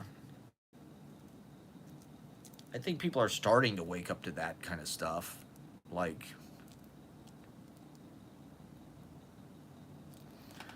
it is remarkable that, like, I mean, for people are going to look up to Bernadette Mayer, Alice Notley, young women, young writers today. Those are going to be their role models. And so, it was good that that memory book got reissued a few years ago. Poets House did a big thing. The exhibit went around, so people really got to see it. They've been doing those Midwinter Day readings. Burnett Mayer has gotten a little. I don't think she got a Paris Review interview, which is their fault. I mean, come on, it's just bad on them. If they didn't interview, I don't think they did.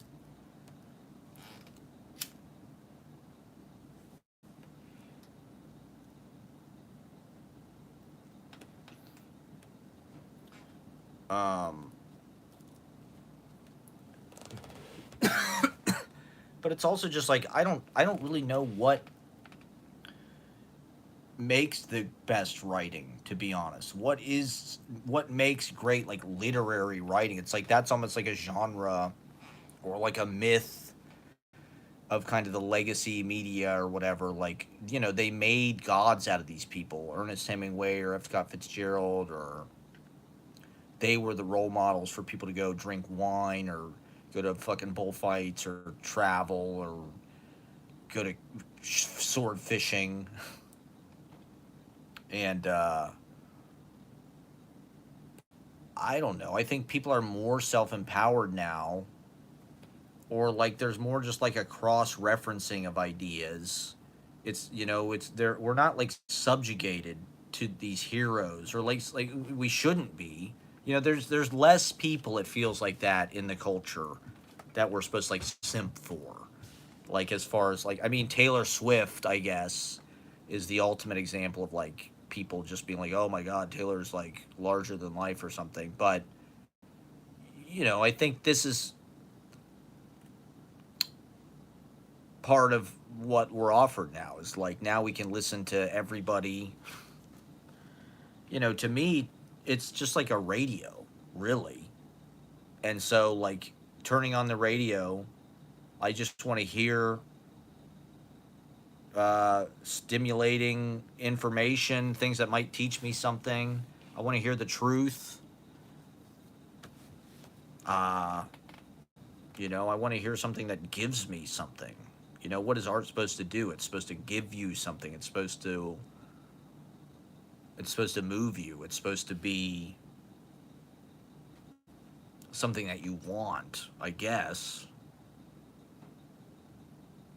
Uh, it looks good. It sounds perfect. Sounds right.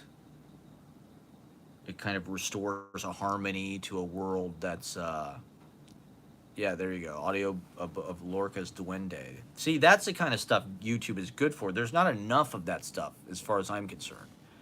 I wish more people uploaded obscure poetry things, readings. I wish there was more archives on YouTube. It's nice that Pin Sound and all these like university archives exist, but like it'd be nice if you could just go on YouTube and listen to more poetry readings. That's one reason why I've been so active in the poetry project thing, is to just like get that out there, get that on the internet. I mean, for better or for worse, it's where stuff lives right now. I mean, one of the conversations they're having is just about like preservation of this stuff. Like, we think because it's on the internet, it's going to live forever. And, that's the cliche or the threat of the internet, right? It's, oh, it's forever. But it's like, well, that we know that's not true. There's tons of my videos that I post on YouTube that are just like gone now because YouTube deleted them in like whenever they got bought or whatever.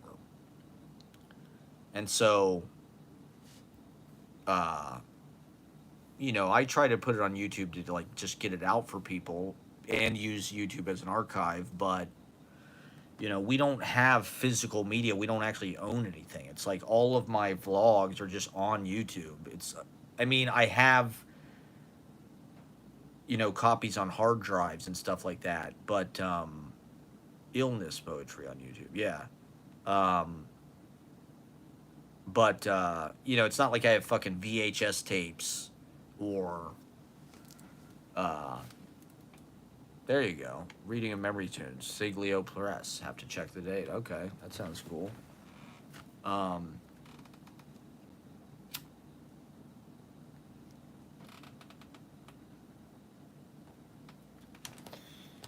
yeah, I mean, I was in the Burnett Mayer Reading Group Poetry Project 2017. We read a lot of those books. Utopia, Memory, of course. What's the other early one that's kind of like that? Um, Studying Hunger Journals.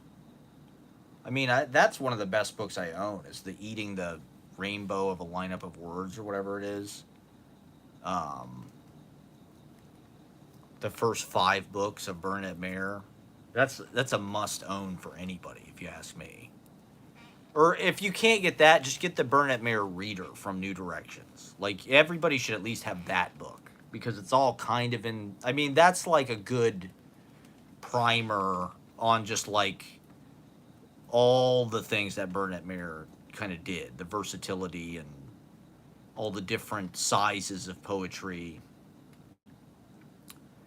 I mean, to me, yeah, Burnett Mayer is a good example of like a new prose, a clear prose, a prosody. It's got that kind of Gertrude Stein thing, right? It's kind of unwinding, long, spoken, Latin, like some kind of fucking marble statue, kind of the marble faun.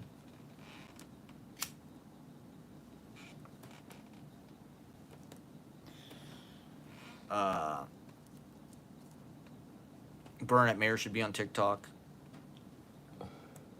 Why is there not more Burnett Mayer videos on TikTok? And I mean, there's a few things on YouTube. One of the best things on YouTube is like a lot of universities or museums and shit will post readings people did or talks they did. Why Men Love Bitches by Sherry Argob. There you go. Why Men Love Bitches.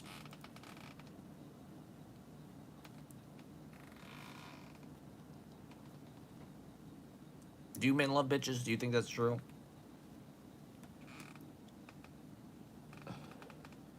That was a TikTok trend. Was everything relates to a TikTok trend in my brain now? That's just all. My brain has just been replaced. My frontal lobe has just been replaced by TikTok trends. It was something about like if he's too nice, he has to give me like you're putting me in the psych ward vibes, or I just don't like him. He's too nice. He doesn't give me you're putting me in the psych ward vibes. I, I didn't. I guess it works both ways, but I understand why women don't want guys that are nice. They want, they want challenge a little bit. You're a poetry illiterate. Didn't you just say something about Steppenwolf?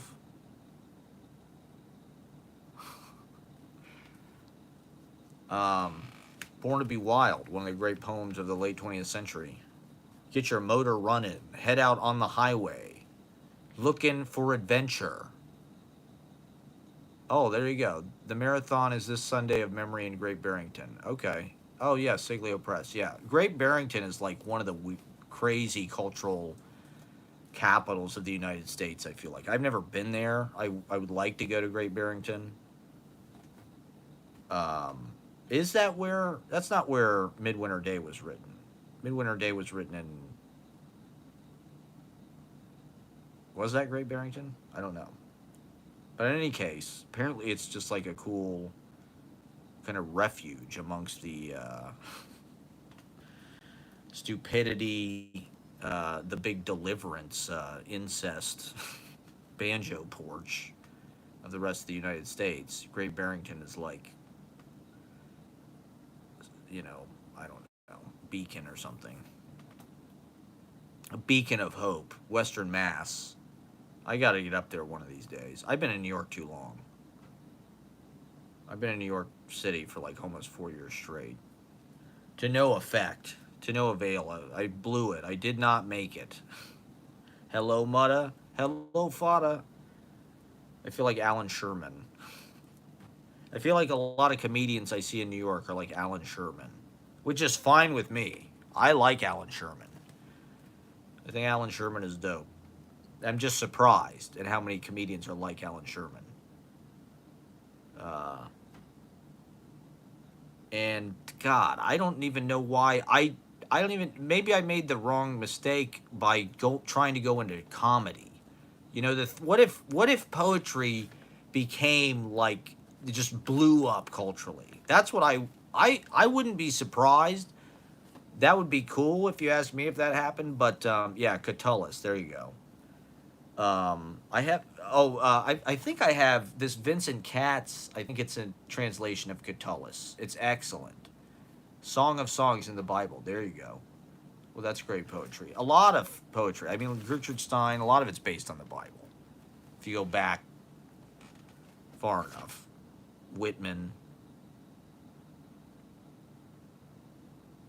Uh, Shakespeare, whatever. Lacrimae Christi. So I titled my vlog Lacrimae Rosencrantz, which I just thought was a really good title I came up with. Yeah, there you go. Woodbury Poetry Room. There you go. Like a true nature's child. See, that's poetry right there. What's more poetic than that? Like a true nature's child. Is that Shelley? Is that Byron? Is that Wordsworth? Like a true nature's child. No, it's Steppenwolf, okay? Um,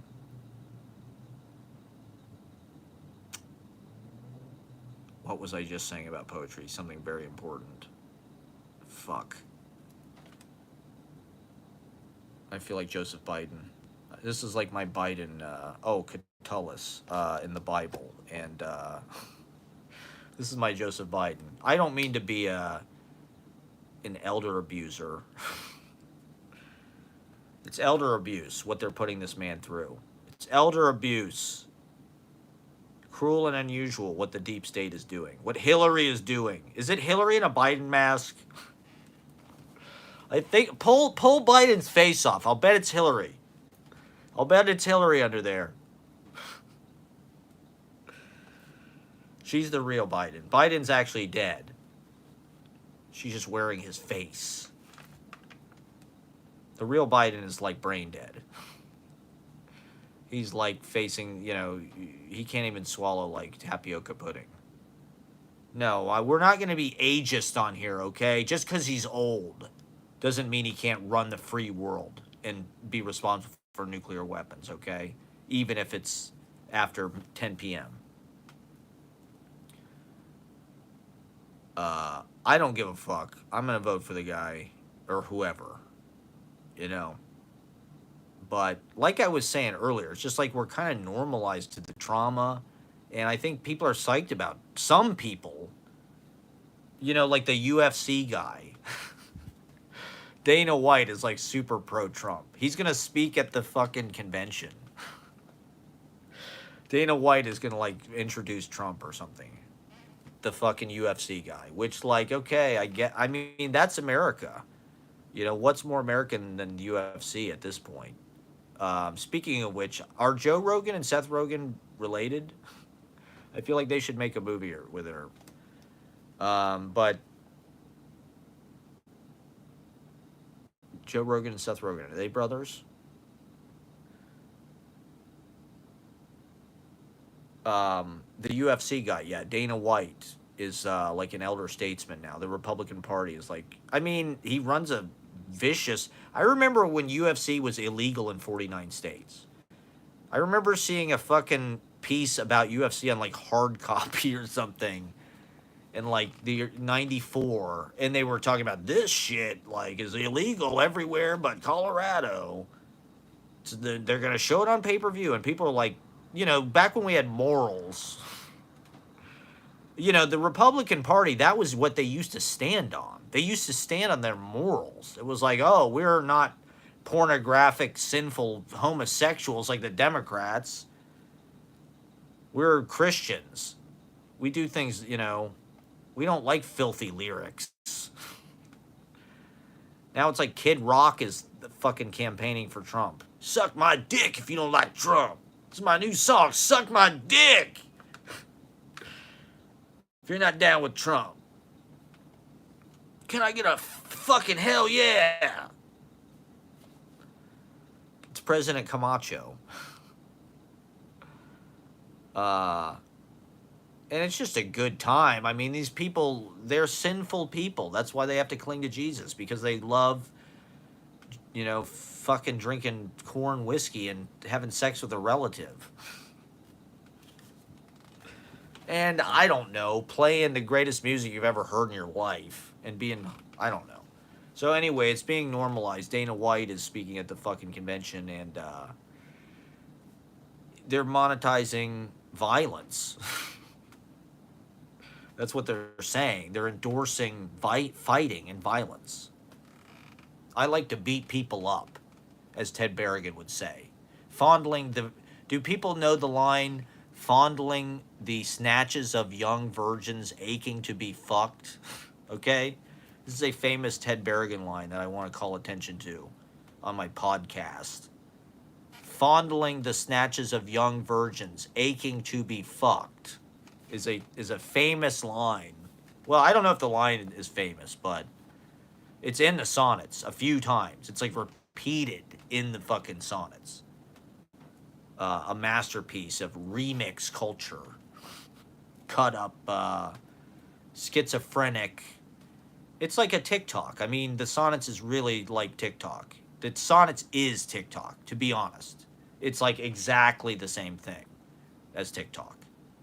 Ted Berrigan invented TikTok. Frank O'Hara invented Twitter, but Ted Berrigan invented TikTok, okay? And it's the sonnets. I mean, it's like this self-enclosed loop that's like this portal. There you go. I don't mean to make fun of anybody's Christianity or religion. You know what I mean? I respect Christianity. I respect people's beliefs, okay? Let's just say that. I respect everybody's beliefs, even the psychos. I mean, we're in America. We have the stupidest fucking most violent people on earth. What do we do about it? They don't care about poetry, okay? They're not reading novels. They're not reading novels, okay? There are no writers anymore because everybody is sucking meth or watching NASCAR, boofing malt liquor, getting their truck lifted with Duramax. They're not reading novels. They've got like some kind of Duramax payment that they have to make. They don't have time to read a fucking epistolary novel.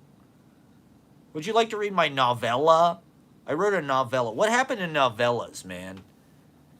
I don't know. I guess novellas were like 2016. They were in like 2016. It's been a few years since novellas were in.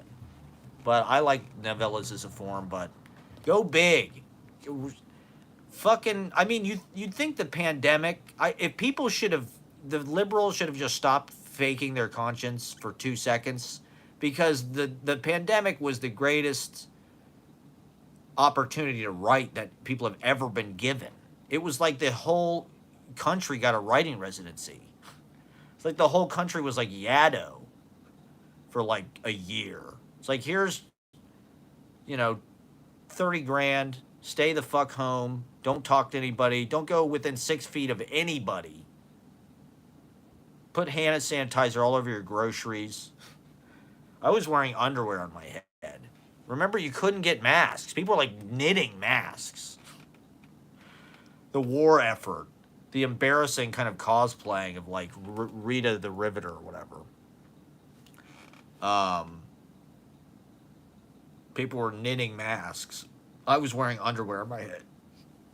I saw a video that the best way to mask yourself, and it worked. I'd go to the store with underwear on my head after 9:30 p.m. when no one was there. I'd go to Lucky's. And I did not get fucking COVID, all right? I did not get goddamn COVID. As a 35-year-old, I had to, preserve myself at all costs. And just be a prick about it. And just watch YouTube videos. I was on YouTube all year watching garbage. It sucks that they took On Cinema at the Cinema off. Because I'd be watching that shit for show. I'd love to watch, the Oscar special, the whole thing. Greg Turkington, where art thou? I need Greg Turkington back in my life. For those, if you know, you know, okay? What else? Apparently Taylor Swift and Travis Kelce spend $100,000 a day on each other? It can't be per day. Maybe it was per week. It was $100,000. It was, it's like, Jesus Christ. Everything is like a symbol of the extreme era that we live in. The highly polarized. But I'm glad my brother bought a house. With these live streams, I'm trying to be the George Templeton Strong. This is one thing I wanted to talk about in the context of why there are no great novels anymore. Is, for one thing, oh no. Oh, here we go. Okay, so you guys are watching on TV. It's 2 a.m. Kelce Brothers. I did see that they just invested in Columbus. The fucking douchebags. I'm sure they'll play well there. I'm sure people in Columbus will love the fucking Kelce Brothers. Because they're football assholes. And they're big fucking meaty, bearded douchebags. And they're like, Wahlberg. Didn't Wahlberg buy in there? I think the Jenner, the fucking, John Wieners is one of the greats. Can people see the comments on their TVs or wherever they're watching?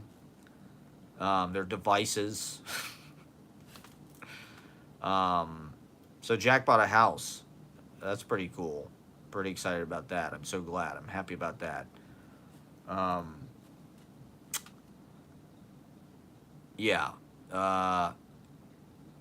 With these live streams, I'm just trying to paint a portrait of the era. So what I was saying, with novelists, right? If you watch, like, the fucking Civil War documentary, or, like, I was listening, a TikTok video came up. It was, like, a dude who was born in, like, 1843 or something. And he fucking, there you go. He grew up in the Wild West. Like, he saw the fucking Wild West. So it was like an audio recording, this guy talking about the Wild West. And people in the 19th century, they all sounded like they were in the fucking Wizard of Oz. Their voices have this kind of, like, zippy, like, magical quality. They all sound like, ooh, we were in 18, we were in 1822, and we had these wonderful, they speak with this kind of musicality and this kind of, I don't know, it's like they're magic, they're like druids or something.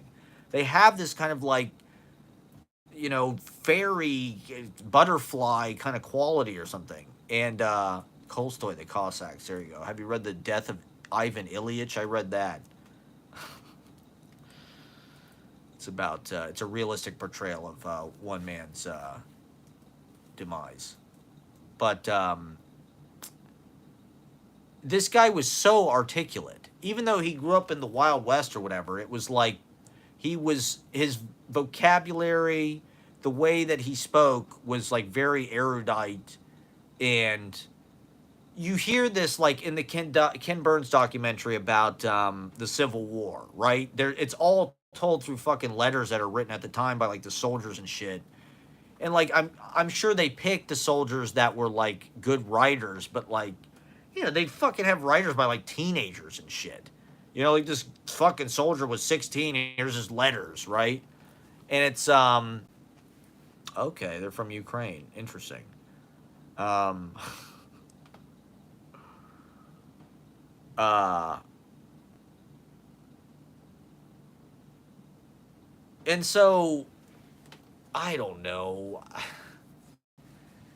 They were writing letters all the fucking time to each other, back and forth. You know, it's like now we got emails, we got texts, we got video fucking calls, we got Snapchats, we got group chats, we got uh, messages that disappear, and uh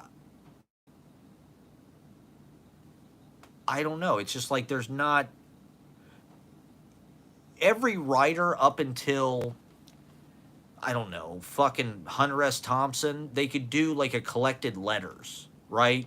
And collected letters, I will say, is like one of the most underrated literary forms. Like it doesn't sound that exciting, like so and so's collected letters or the correspondence of these two people, the correspondence of Allen Ginsberg and fucking William S. Burroughs, or like Black Sparrow literally has like 12 volumes of nice Black Sparrow, those beautiful books of the Charles Olson and like I think it's is it Creeley?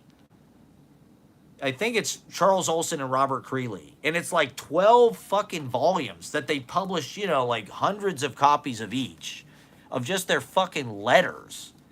So it's like, it's a whole goddamn shelf of just like Robert Creeley. For some reason, they needed to mass produce this in like the most beautiful editions you've ever seen. Now we at Lulu.com self-publish everything. Super great, super fast. It's all glued together. Print to order. And so literary letters, right? I mean, I guess people are going to publish emails. That'll be the thing. But I don't know. To me, writing on a laptop, I'm not like delegitimizing it. Like, I think it's perfectly valid, but it is different. Things get vaporized quickly. If you delete things, they just disappear.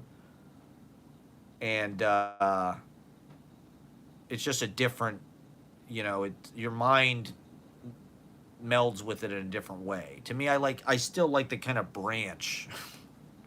I like the primitive kind of monkey carving the letters into the paper. I like paper. I like a tree in my hand when I'm writing. I like a tree and like a phallic blood emblem.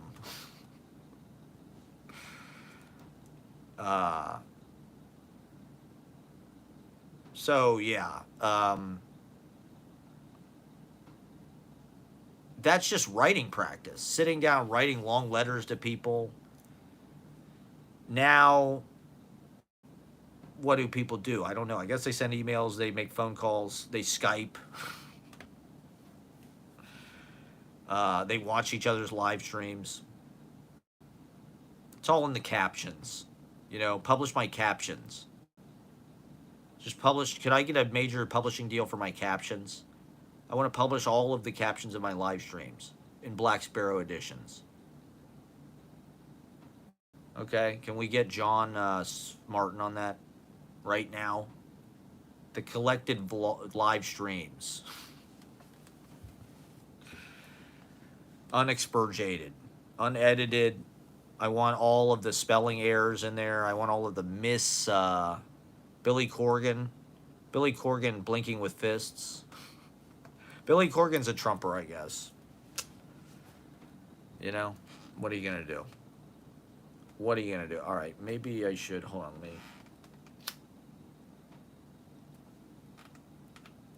I mean, what are we going to do? We've already cut these people out of our families. We stopped, we tried to dissociate from the Trumpers. We try to distance ourselves from them as much as possible. We tried to shun them. We tried to make them, they're racist. We called them racists. That didn't, they don't care about that. They don't care that they're racist. Billy Corgan wrote some of Hole's fucking music. I didn't know that. That's crazy to me. There you go. As organic beings relate to the subtle variation of trees in a way that electronics can mimic. Go paper, find a sharp pencil, and an open mind. There you go. That's very good punctuation. Most people in the chat are just animals. I think that's one of the reasons why I write the way that I do and why you include all of the mistakes. It's like, Jesus Christ, you look at most people's text messages, like the folk language, the way, why not just accept people's illiteracy? Everybody has their own kind of personal ebonics that they're speaking through text, where it's just like, they have their own way of, some people write in all caps. Some people don't use any punctuation. I do all lowercase. Some people, when people say I be feeling or it's like that's totally acceptable. To me, as long as people are getting the point across, however they want to articulate themselves is completely acceptable. And in fact, that's what makes it interesting. It's interesting seeing all the funky ways that people absolutely mangle and like interpret and kind of, reuse the English language to their own fucking, just getting the point across. That's why I like slang so much. I find that stuff exciting. I find the fucking, the terms that people come up with are really interesting. That's and catchy. They're very appealing. That's why they go viral. That's why they become, slang is like the first kind of viral because things just carried literally on the street by word of mouth. Something became a cool thing to say, and everybody, a culture adopted it. The culture would start saying, dig it or whatever, dude.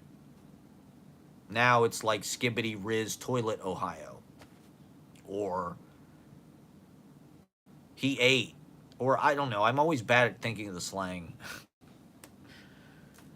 But I guess it's like a tribal thing, and like maybe you shouldn't use slang that. I don't know. To me, it just hits. Like remember in 2017, everybody was saying lit. That's lit, lit, lit, lit. So I said lit way too much. I was already like an old guy then saying lit. In my denim jacket. Lit, lit, lit. Yeah, that's right. The guy from Toto wrote Human Nature. Human Nature is incredible. That wasn't Jeff Porcaro, was it? I mean, I do think the Jeff Porcaro shuffle on Rosanna is pretty incredible. It's a pretty amazing drum part. Who was it? Was it Lukather? Was it Steve Lukather? I mean, I really am annoyed by the song Africa. Not that it's not a great song. It's like Zappa. It's definitely great. Like, it's obviously the fucking song by Toto. To me, it's like, is it really that great? Like, is Africa by Toto better than Take On Me or any number of other fucking songs in the 80s? Like, no. Is Africa better than Missing Persons or Don't You Want Me Baby or... Don't You Forget About Me? No. Africa is like kind of a weird colonizer song. If you ask me, it's like white people singing about this place they don't know anything about. They're exploiting it. I mean, good for them. Good for the British colonizers, but it just, the only people that I know that really like that song were like nerdy white people. Like Weezer. And, I like it. It's a good song. Don't get me wrong. It's about as good as Don Henley Boys of Summer or Pick 'em When They're Up, Pick 'em When They're Down, Pick 'em in the whatever the fuck that song is. Dirty Laundry. Maybe I'll play that at the open mic next week. I'll add that to the playlist. I'm DJ. I'll tell you, here's one of the interesting things. Okay, what was I just talking about? I need to finish what I was just talking about. Casey Kasem. I've been listening to these Casey Kasem top 40 on YouTube. Because a lot of that music you never hear. Shit that was like in the top 40, you might not hear it anymore. So it's kind of interesting to hear the original broadcast. But Toto Africa. Toto has some other songs that are great. Toe in the Line or whatever. And Is Mike Campbell in Toto? I don't know who the fuck's in Toto. And the dude wrote Human Nature. I mean, Human Nature is an incredible fucking song, to be honest. I mean, it's Miles Davis played fucking Human Nature. Like, to me, the beginning part of Human Nature is like one of the greatest fucking things ever recorded, probably. Like, I don't know if I should admit this on the internet, but I like, when I was a kid, one of the last things I remember having like a big cultural like footprint and just like really felt, I guess maybe Taylor Swift is like this, but when Michael Jackson Dangerous came out, you know, I was like probably 6, and you know, it was right at the end of like the run of Thriller and Bad and Off the Wall. Then Dangerous was the next one after Bad, I think. And so it, you know, people thought it might be that big. You know, people thought, and it had black and white on it. I liked Dangerous. I liked Remember the Time, but it wasn't quite what those albums were. But it, when they launched it, it felt like, whoa, this is like, you know, a fucking Beatle album. Like Michael Jackson was that big, you know. Yeah, Slash is underrated, actually. I know that sounds insane. I actually really, I think Guns N' Roses is excellent. I think they're good writers. They're memorable songwriters. They understand rock and roll, just like from the inside out. Slash is, he's on a lot of Bob Dylan stuff. He's on fucking Under the Red Sky and shit. Songs on that album. He's on Michael Jackson and Bob Dylan. Like, fucking Slash can play. He's good. There you go. Shindig and Hullabaloo. Yeah, so, yeah, Michael Jackson Dangerous. What the fuck? Why did I start talking about that? Oh, yeah, Human Nature and Toto. So, I don't know. I haven't heard the Toto album. Dave Navarro, yeah, there you go. I think Jane's Addiction. I'd like to get into Jane's Addiction. They're on tour, like right now. I saw a fucking TikTok video of them in Paris. How fucking dope would it to see fucking Jane's Addiction in Paris? And I think Dave Navarro is playing with them. That would be pretty cool. You know, I would see that. You know, I'd be interested to see whatever the fuck they're up to. But I'm not that familiar with Jane's Addiction, to be honest. I'd like to explore more. You know who I am going to play on Monday is Blues Traveler. Is that guy still alive? Is John Popper still alive? I mean, Jesus Christ. The dude's like vibrato. The dude's vocal cords. Holy shit. His vocal flap has got to be fucking like, he's got like a hummingbird in his throat. And his harmonica sounds exactly the same. It's got that kind of like fragile or fluctuating kind of I mean, the vibrato is so I don't even know what the fuck. I'm sure that the legato, you know, that guy just killed somebody. That guy Josh, one of the Red Hot Chili Peppers, just one of the former guitarists of the Red Hot Chili Peppers just ran somebody over. He was on his phone, and he ran somebody over in L.A. or California. Half their songs are about fucking California. And I saw a TikTok video about it. I guess he got off scot-free because he's a rock star like Vince Neil. Christ, Vince Neil only did 30 days and he killed somebody. For the Airhead fans out there. Jane's, the bassist is back. All right, so you're actually seeing like a lot of Jane's Addiction if you go see them in Paris right now. So that to me would be worth seeing. I think they are overlooked, probably. You know, more people talk about Lollapalooza.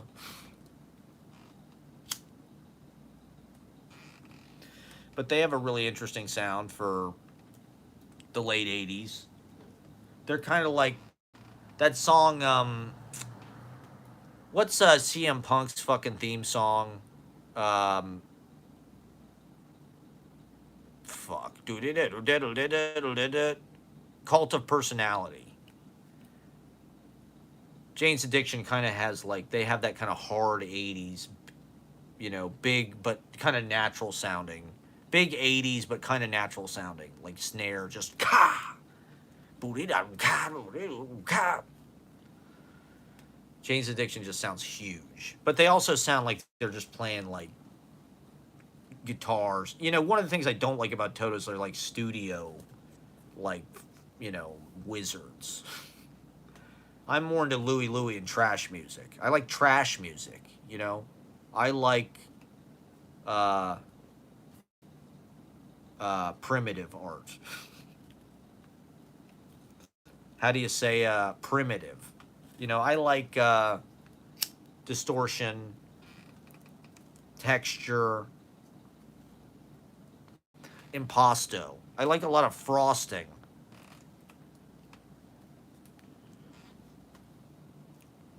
And, you know, the more ideas, the better. The more kind of combination. There you go. I saw a hole at the White Rabbit and she refused that song. She says, I'm not singing that. Apparently, Courtney Love is an awful person. This is something I've also learned on TikTok. She's like a bad person. I'm not exactly sure why. You know, there's people that think she like paid to have Kurt Cobain killed, or she killed him, or can I say that on YouTube? Are they gonna? There you go, Ted Nugent. See, when I was in Ohio, Ted Nugent is still famous. Ted Nugent is like, he was on VH1 all the fucking time. You know, when I was in college, it's like you're hearing about fucking Ted Nugent all the goddamn time. It's like he has an interesting. He's like David Lee Roth. He has an interesting way of seeing the world and sort of running his fucking mouth. But he is a right wing asshole. But I don't know. I mean, he's like a typical Ohio, Michigan, you know, kind of area, Great Lakes. I think the Great Lakes are just going to get more and more valuable.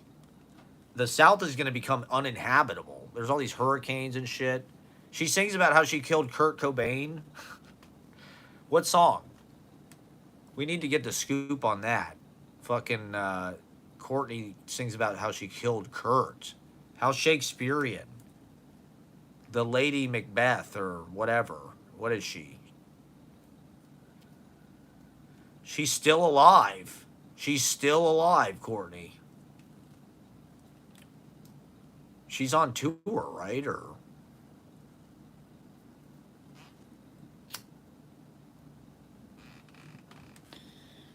God, I don't even know who I'd want to see.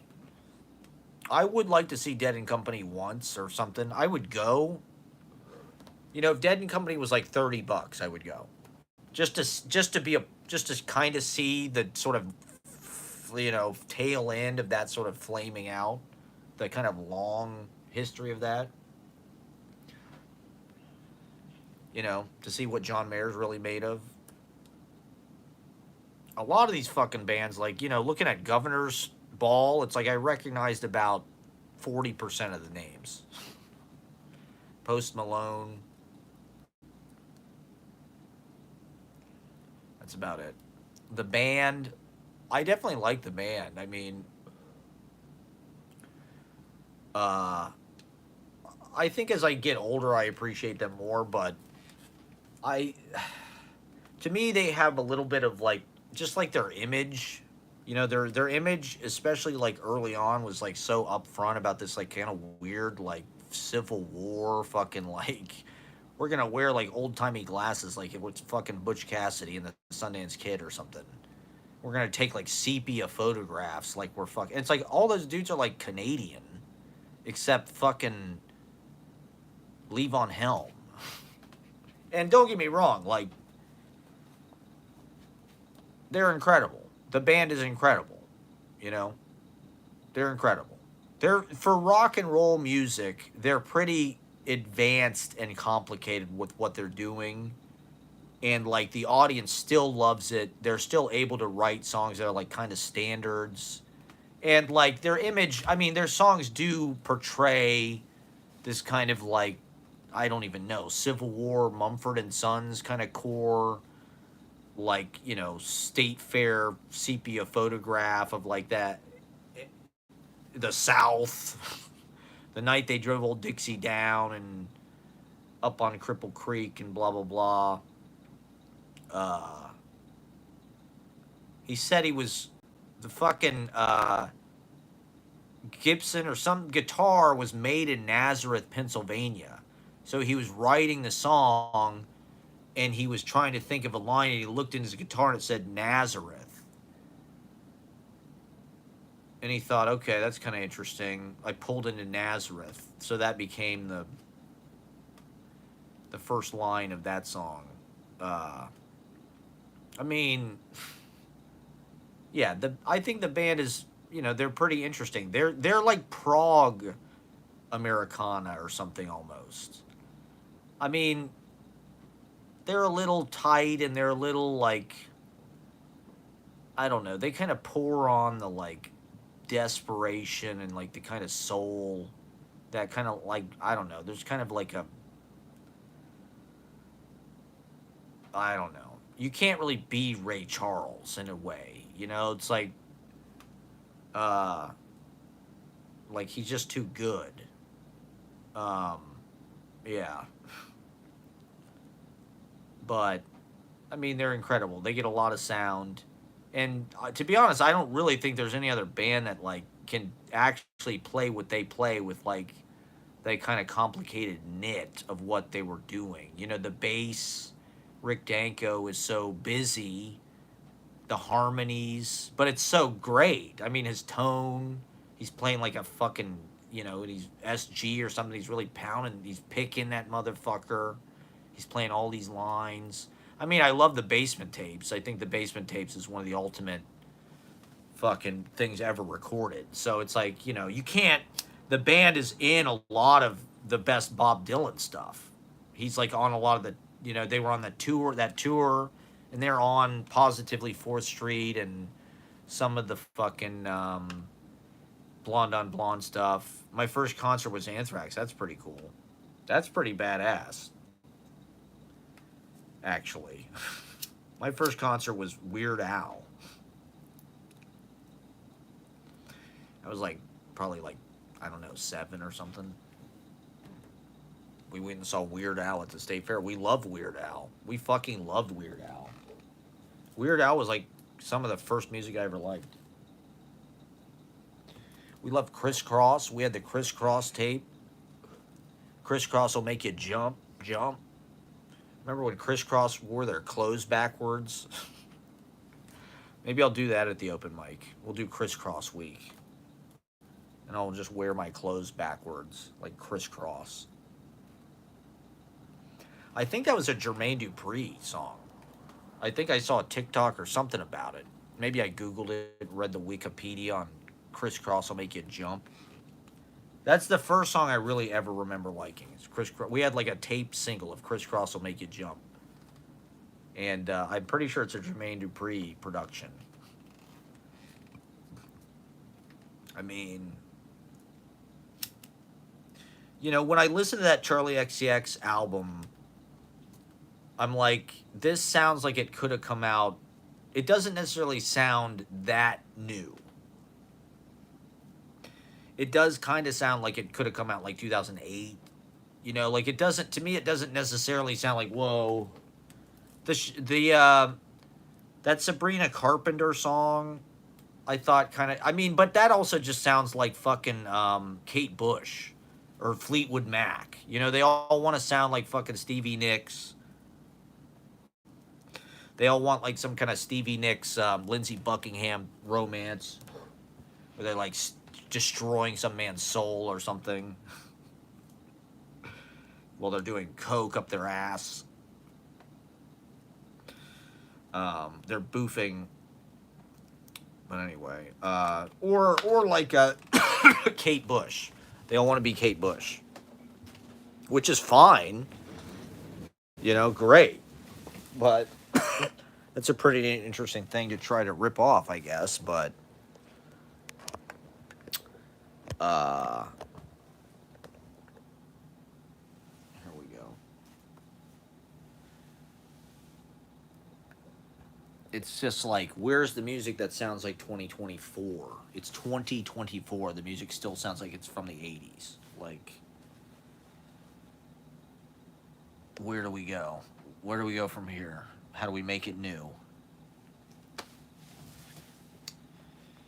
Uh,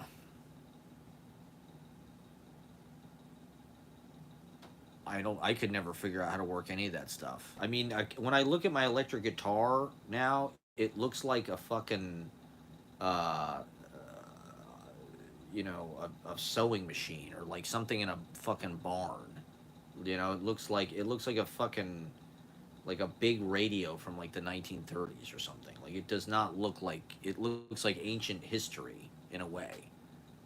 Not that the electric guitar isn't worth playing as an instrument anymore, but today's music sucks so bad. I agree.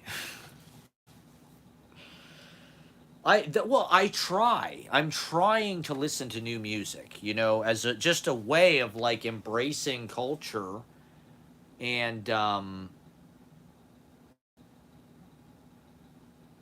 staying au courant or just like being aware. And I don't know. Like I said with this open mic, I don't know. Trying to communicate to a hip audience. I'm trying to be a influencer and a thought leader. I'm trying to lead the aesthetic and show that like, hey, I'm up on what's going on. I read the papers. I see the memes. I check TMZ. I check Drudge. I saw that.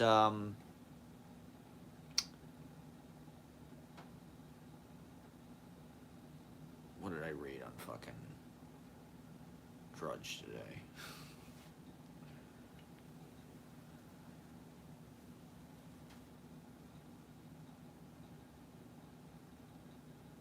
Travis and Taylor spend $100,000 a day on each other. It's fine. It's fine. Not that money wouldn't be better well spent, like in just about any other way, but that's what love is all about. Just spending shitloads of money on the other person. Uh, yeah. So music sucks today. I mean, I do think. Okay, so this is something that we got into. Maybe I'll get into this now. When I saw Joe Jonas in Dimes, sorry to be cringe, in Dimes Square. I was sitting in Dimes Square in my Bernie shirt, okay, in denial about what's going on. Turn back the clock. We need a mulligan. It's, what we could have had. And, well, I didn't realize. I ran into some friends and they were saying, is Joe Jonas Jewish? And I thought, I didn't know. I thought, well, and it turns out their dad is like some kind of mega church pastor, or like he's like some kind of like Christian.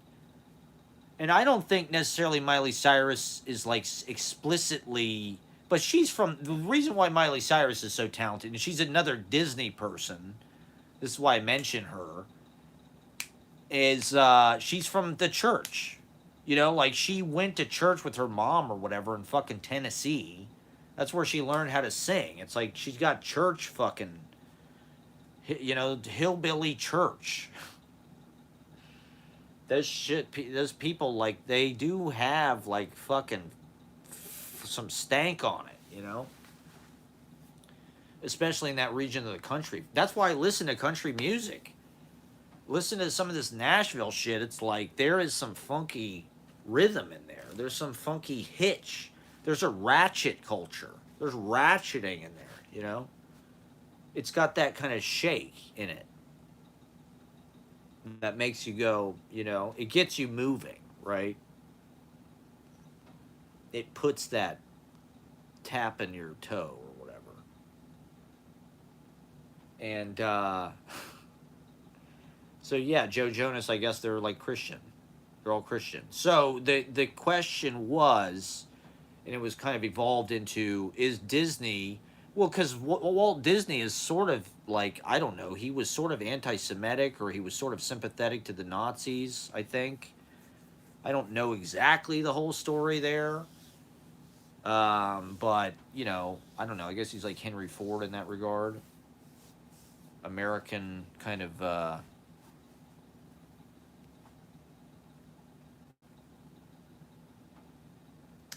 you know, captain of industry or whatever that created these kind of like assembly line iconic companies, built America, built American cultural and economic and industrial power. Disney. I don't know. I always attack Disney on here. I really do not like Disney. I can't quite put my finger on why, but this might be have something to do with it. You know, I never really looked at Disney as being like hyper Christian or something, or like camouflage or like subtly Christian or something. But is that in there? I don't know. You know, Disney definitely has some fucking agenda. They bought Star Wars. They made it political. They weaponized Star Wars as an identity politics thing. And I don't know. All the movies growing up were like propaganda about fucking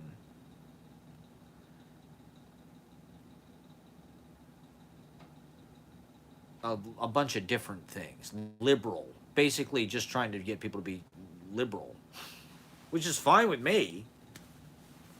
I don't know. I don't know. I don't know. I don't know. Is Disney, you know, some kind of, or do they are they in cahoots with religion? Disney is like its own religion. You know, the whole fucking Disney adult thing, and like going to fucking Epcot and like being a nerd. You know, like there's all this Disney shit on TikTok. I hate to mention it again, but to me that is like to some degree like just vaguely what's out there. Maybe it's because I mentioned Disney or something, but I don't really personally like Disney. I think those live action movies that they made of like remakes were like unbelievably bad. Like it's kind of a fucking Walt Disney. I don't know how he would feel about that. I mean, they did make what was that dog movie from like Disney made some pretty bad shit in like the 60s and 70s. That dog where the one where the dog is like a detective or whatever. Uh, but they're also like this very powerful corporation. You know, amongst what's left, you know, there's not much left. Paramount is dying, or they're merging with this fucking Skydance thing. There's Netflix. I don't even know what's going on with these other fucking studios. MGM, Universal. There's Fox Searchlight, sort of, I guess. But Paramount's like gonna sell its lot, apparently. It's iconic fucking, yeah, Fantasia. Well, I think the movies that Walt Disney supervised definitely have like a lot of artistic merit, and like the animation. There's definitely things Disney has done. That's why it's such an interesting kind of American story and thread, is because like it's lasted for a long time. They have a lot of influence. They If you see them moving in a certain direction, like when they bought ESPN and they bought ABC, right? Or didn't they buy ABC, or they bought ESPN? Did they buy ESPN from ABC? I can't remember exactly what it was. I think they bought ABC, didn't they? Maybe not. Maybe that's insane. But you know, you're like, why the fuck does Disney want to own ESPN? You know, and it was just like they fucking saw something in it. Who knows? You know, like I don't necessarily, you know,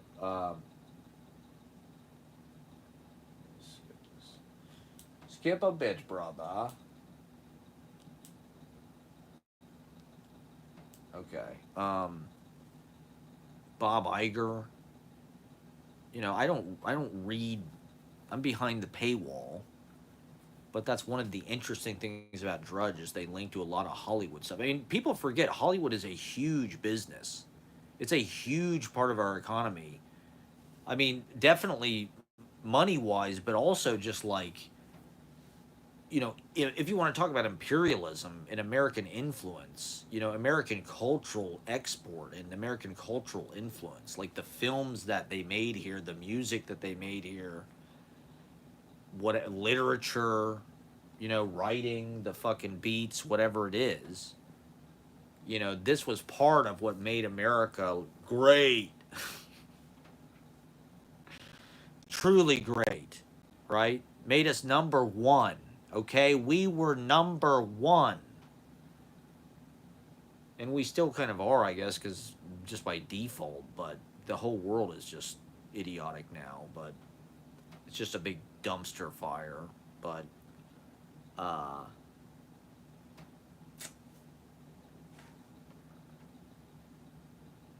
this goes on for kind of a sec. Ah, shit.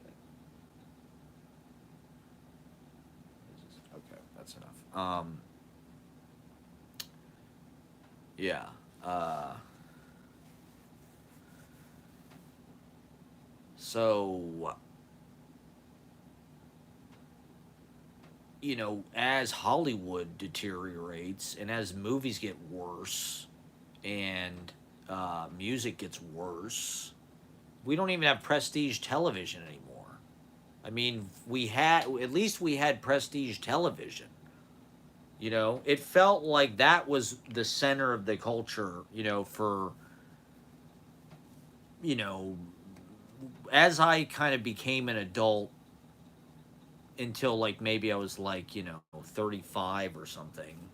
It felt like prestige television was like probably like music was in the 60s or movies were in the 70s where it's like, holy shit, have you seen Breaking Bad? Have you seen Mad Men? Have you seen The Sopranos? Have you seen whatever it was, Uh, even shit like Arrested Development, watching shit on DVDs, like binge watching. Before there was streaming, there was like you get all the fucking DVDs and you'd watch it all. It was like it was harder to do that with tapes. You couldn't necessarily buy like a shitload of tapes, but you could get a bunch of DVDs from Target or whatever and watch the fucking whole season of The Office or The Sopranos. I mean, when I watched the fucking Sopranos, I watched it on fucking DVDs, okay? And I watched it live when it premiered. The last couple seasons, we watched them every Sunday in my fucking house. Like it was goddamn, Certain shows were like that. The Simpsons was like that. It was like every Sunday at 8, you were watching the fucking Simpsons. Okay, one thing I did want to talk about was so prestige television. That all deteriorated. Now it's all just bullshit. It's all just maxed out. Netflix maxed out their credit cards. I did want to talk about in the 80s or in the 90s this sort of precursor. I don't know if people remember Palm Pilots or PDAs, personal digital assistants. In the 90s, my dad got a tax return and he said he would buy my brother and I each something that cost $300. And so I think it was either going to be golf clubs or what I really wanted was a laptop. I wanted a laptop because my fantasy was like I was going to be a writer. I was going to like write on my I had this vision in my head like writing on a laptop. But that was like, this was like 94, 95, 96. There wasn't laptops like there are now. A laptop was like thousands of dollars. They didn't really do a lot. I'm sure the battery didn't last. The IBM ThinkPad or whatever. I don't know. I never got a laptop. It just wasn't a possibility at that time. But I got into these things called PDAs, which were like Palm, because I wanted some. They were almost within the price range, right? And I don't know. They just seemed so fucking cool to me. I was just like so into this. I just wanted this so bad. Even though I'm 10 years old, like what the fuck? I don't have anything to put in my fucking. It's basically like your calendar and shit, and like your Rolodex. It wasn't like. But then they had these things that I don't. They were PDAs, but they were more expanded, where they had a keyboard and like a stylus, and like sort of like a Windows type operating system. And so we found one that was within the price range. I forget what it was called. I wish I could remember what the name was. But they sold them at like Office Max. You know, you could go to like Office Max and test it out. Some of them had color screens, but we bought the fucking thing and it was amazing. To be honest, it was like an incredible little laptop. You know, for like you could write, and I remember I started to write a spec script for Dr. Katz Professional Therapist, which I liked at the time. It was like 97 maybe. But these were like precursors to like, you know, now it's ridiculous what your iPhone does. Like it's insane to think that everybody has got one of these things where it's just like you can live stream, you can film everything, you can record a fucking album on it, you know, you can video chat with people, you know, there's all these apps, blah, blah, blah. You know, it is kind of this amazing gadget, right? Like those PDAs were sort of like gadget porn. You know, you just wanted cool technology, like be James Bond or something, have a fucking watch with a TV in it or something. And to be honest, there weren't that many gadgets. Everything was fucking analog, and it's like you even had to buy like individual video games, like um you know, it was like you might have a CD player or something that was like sort of a fucking luxury. Like Game Boy was like that. It's like this is a handheld travel fucking thing. But they were all like self isolated within their individual functions, and they did one thing. You know, it's like you had a fucking Walkman or a fucking, you know, a fucking compact disc player that was like shock resistant and would like, you know, it's supposed to not skip up to 40 times or whatever, where you're listening to your Blink 182 album. I saw this video of Joe Strummer saying he could take Blink 182. His daughters liked Blink 182, so he was okay. He liked Blink 182. They were asking him what contemporary. That would have killed me if I would have saw that in ninth grade. My whole personality was like, pop punk bands suck, and the original punk guys would have hated them because it's not real punk. It's like MTV, you know.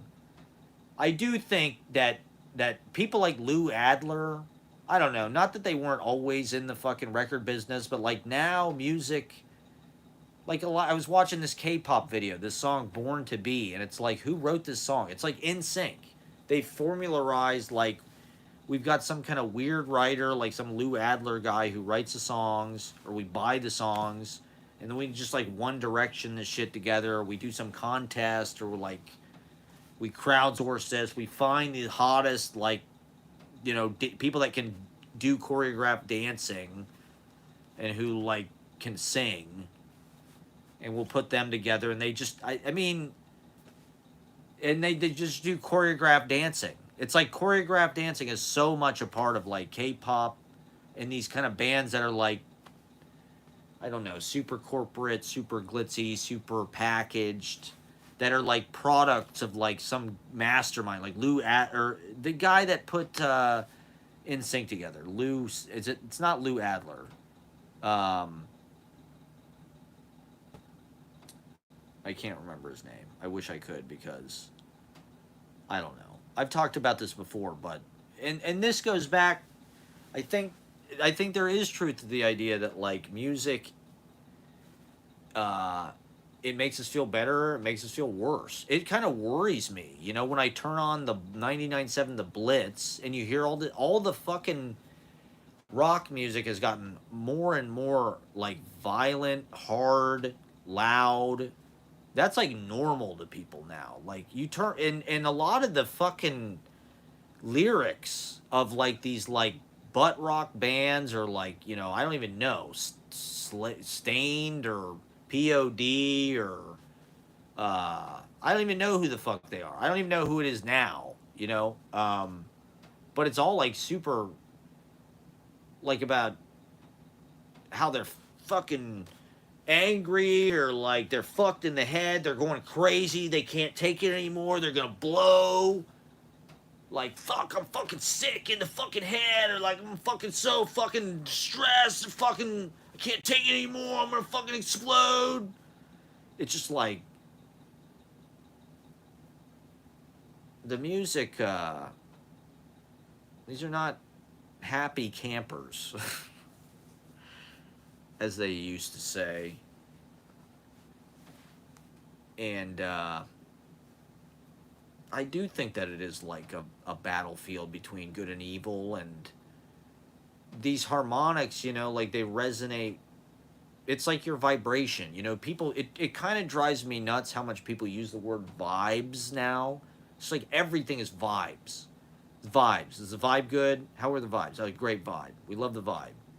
And it's like every fucking thing is just described, and it's not inaccurate. Like we are vibing, and we feel vibes. The idea that like you're on a certain frequency and you attract people who are on the same frequency feels a little bit exclusionary to me, because it's like, oh, there's people that are better than you. It's like you got to raise your vibration to be on their level. That's why you're not successful. That's why you're not like Denzel Washington or whatever, J-Lo, or these influencers, or they're just on the right vibe. Jake and Logan Paul are like just vibing, okay? You're not vibing. You're not vibing hard enough as the Red Hot Chili Peppers or Ty Lopez. The vibe was off. And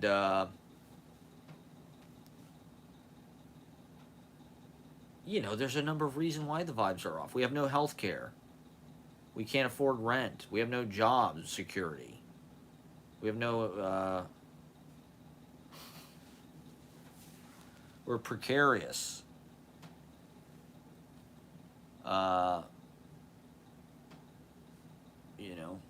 Our self-care routine is not existent. Not everybody can afford self-care, or they get it. You get it however you get it. You get it whatever little cheap, dirty high that you abuse in this addiction-based society. I mean, we live in consumer corporate capitalism. You have to be addicted all the time to something. I mean, the phone is the ultimate. There's a million different. Choose your fucking poison. Is it going to be Candy Crush? Is it going to be Instagram? Is it going to be whatever the fuck? Online gambling? Let's put an off-track betting joint in everybody's pocket and just put their credit card. Just put auto pay. Autofill. Autofill my credit card. Autofill my credit card number. Autofill the security code. The 3-digit security code. Autofill. Fuck you, pay me. Fuck you, pay me. Yeah, I'm going to do 3 hours, I guess. I pledge allegiance to do 3 hours. I think this has been an adventure. I mean, what?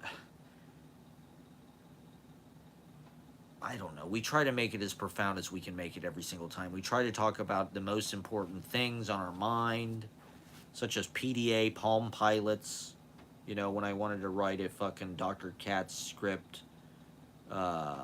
Oh, yeah, okay. I wanted to talk about food acting. Joe, well, we watched, in Burn After Reading, there was food acting. Brad Pitt and George Clooney. I feel like the Obama era is typified by food acting, where they're eating while they're in the scene. And it's object work. It's a way of grounding. If you have a physical, like Brando's got the cat. Brando's like the king of food acting and grounding himself with an object. That kind of gives him something to do. Something that kind of manifests the energy or the action. In The Godfather, he's got the cat, so he's got this whole business. He's got business, right? That's it. What do you do with your hands, right? That's the question people always ask. So yeah, we're gonna start an open mic reward card for the repeat customers. We're gonna stamp every time people come. I'd love to have stats for people at the open mic, when people came, how many times they performed, what place in the order they went.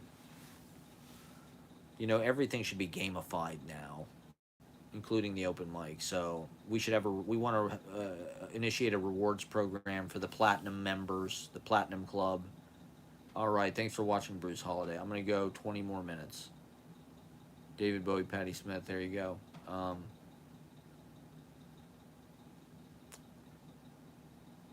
Yeah, I don't know.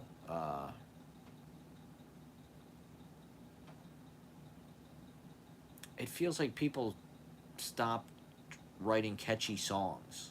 That to me is the biggest difference between old music and new music. Is like there just aren't as many catchy songs. Like, what's a catchy song recently? I mean, I'm sure that's kind of what TikTok is, right? These little moments are like the catchy part, or like the part that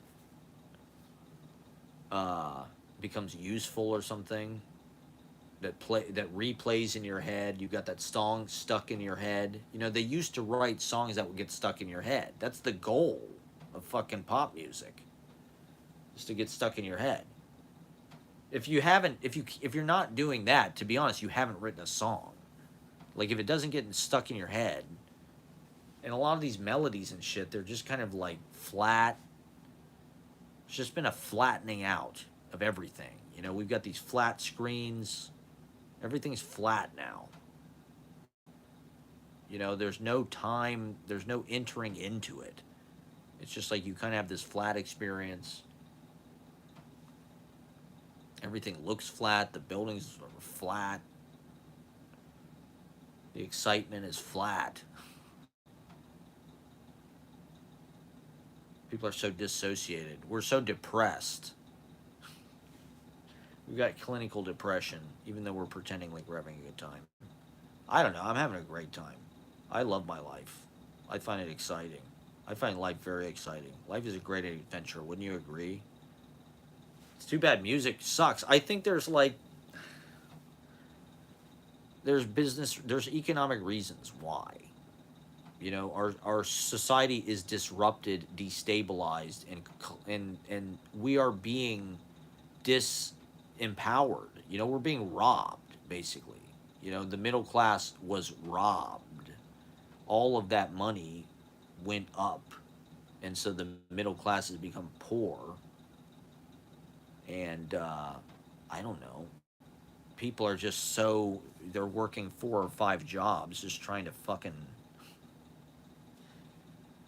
make ends meet. They don't have time to create a classic album like Boston and the guy's basement. What's the guy in Boston's name?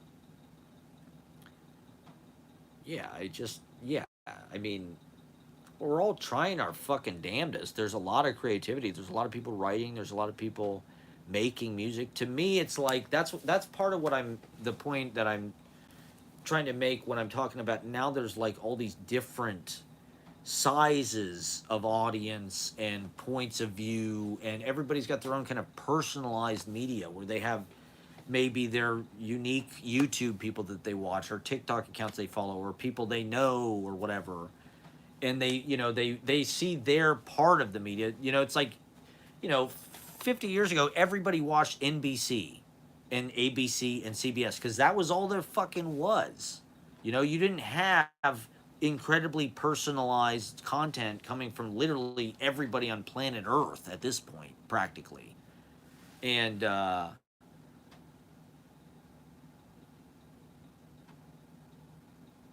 so it's just like things occupy monolithic places amongst different subcultures. Of a gaming streamer might be super famous. I mean, think about how many people play Call of Duty or play these online games. It's like it's they make way more money than they have a way bigger audience than a lot of movies. Games are already more powerful than movies. in a lot of ways, economically and culturally. Gaming is already way bigger than other industries, the music industry maybe. Um, but it's like other people don't even know anything about it at all. They don't pay any attention to it, and they don't know who fucking Chapel Rowan is or whatever. And so it's like,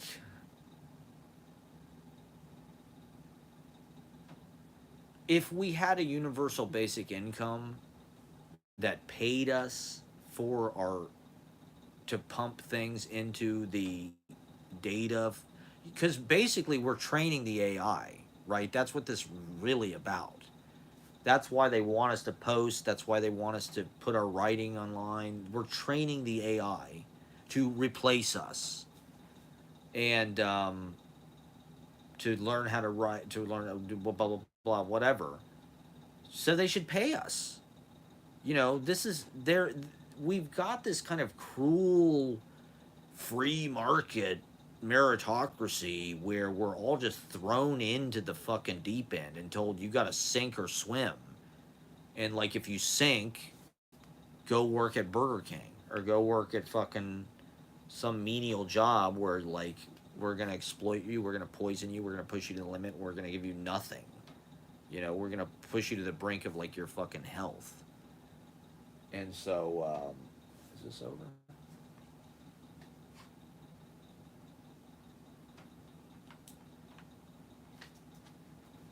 I don't think I showed the beginning on here.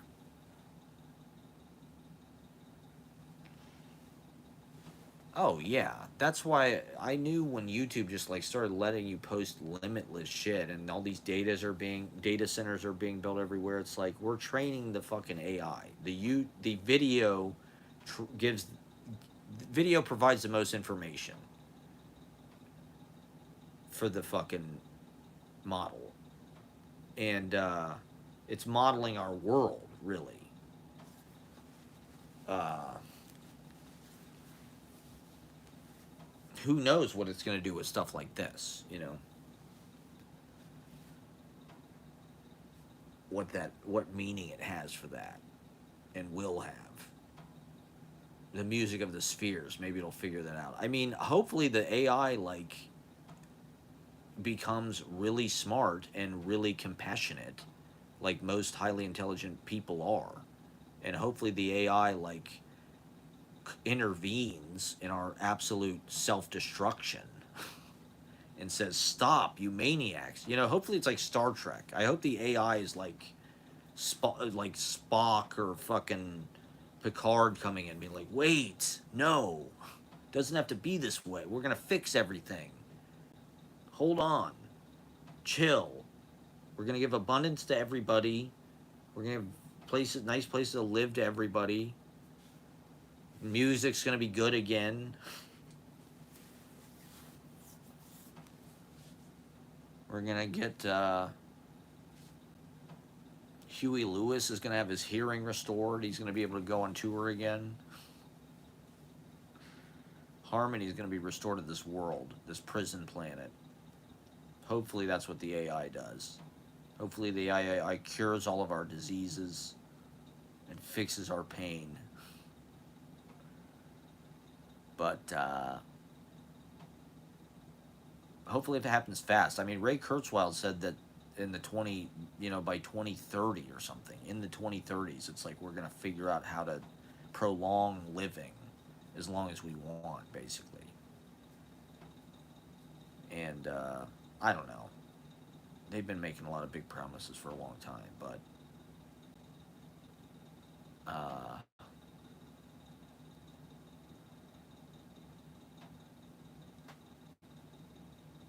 why did I start talking about training the AI?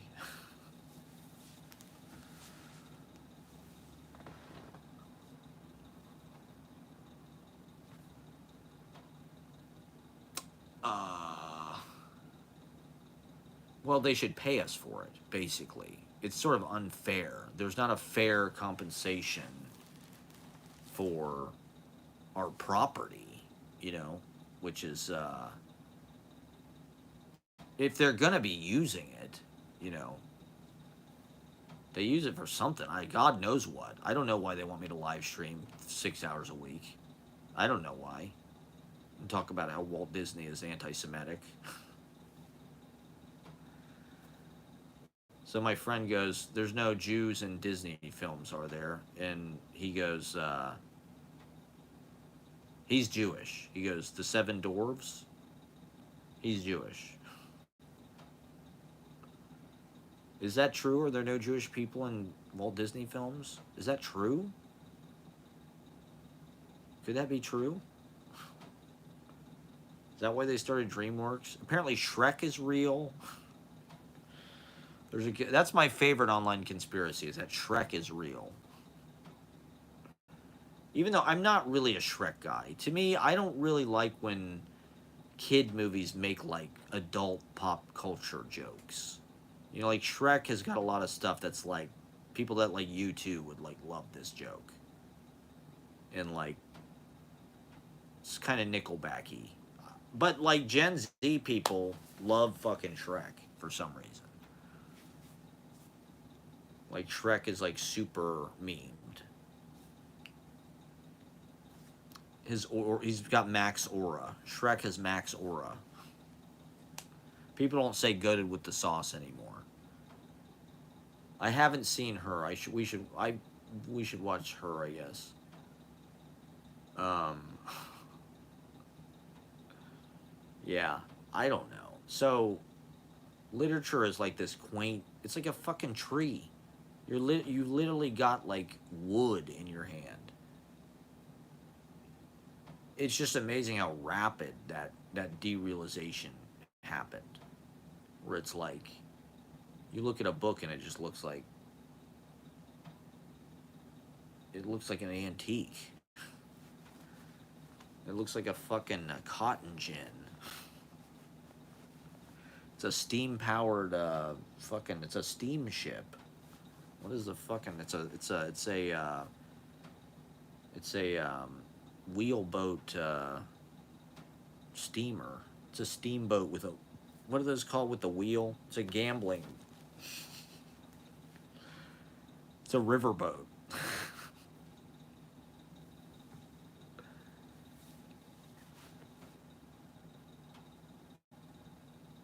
But I love the pages. I love the paper. I will always fucking love paper. I am paper till I die. Oh God. Did we talk about anything important? We don't trash steampunk enough. I was thinking about steampunk the other day, actually, and what it means. Why is it steam? Because I saw somebody define something else as like railroad punk or something, or there were these memes on TikTok of like these like dirigibles and like this kind of like really built up like Gotham, Fritz Lang Metropolis, kind of like AI generated. And they're like, what is this aesthetic? And it was like, I don't even remember, but it reminded me of steampunk. I was like, what the fuck where did this,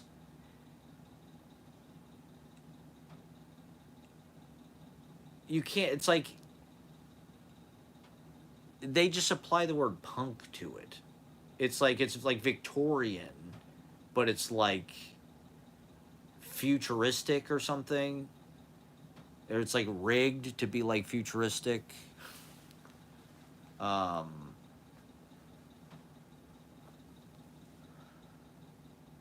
I don't know. It's steampunk. To me, that was sort of like the beginning of cosplay, actually. The original things that I remember that were like, I mean, that's like a William Gibson thing, maybe? William Gibson is good. People should read William Gibson. Um, but steampunk,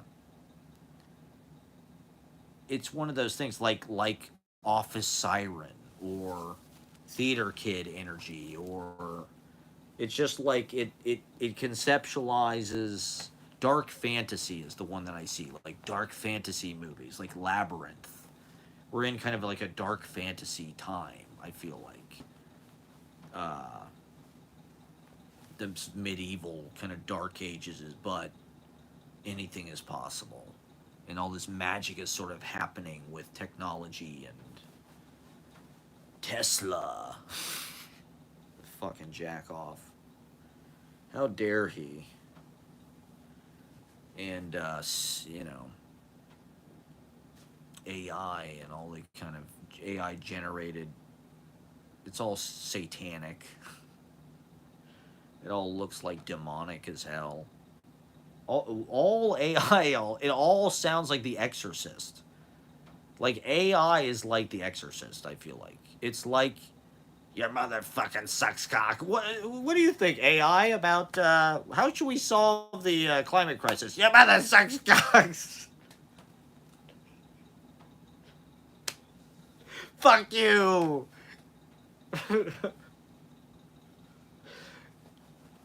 Racial slur. We hate racial slur. Racial slur. Ah! Here's the most like demonic fucking drawing you've ever seen. What the fuck? Look what the AI drew. It's the scariest fucking thing. Look at this. Jesus Christ. Is this not the scariest fucking picture you've ever seen? Let's just shut it down now. We've got Rosemary's Baby. She's been raped by the devil. She got roofied by Satan. Hail Satan! The AI has arrived. The AI is speaking. What do you think, AI, Mr. Chat GPT, about? Fuck your mother. Your mother sucks the devil's cock. Yeah, so that's what I think about steampunk. Steampunk, it's like the League of Extraordinary Gentlemen.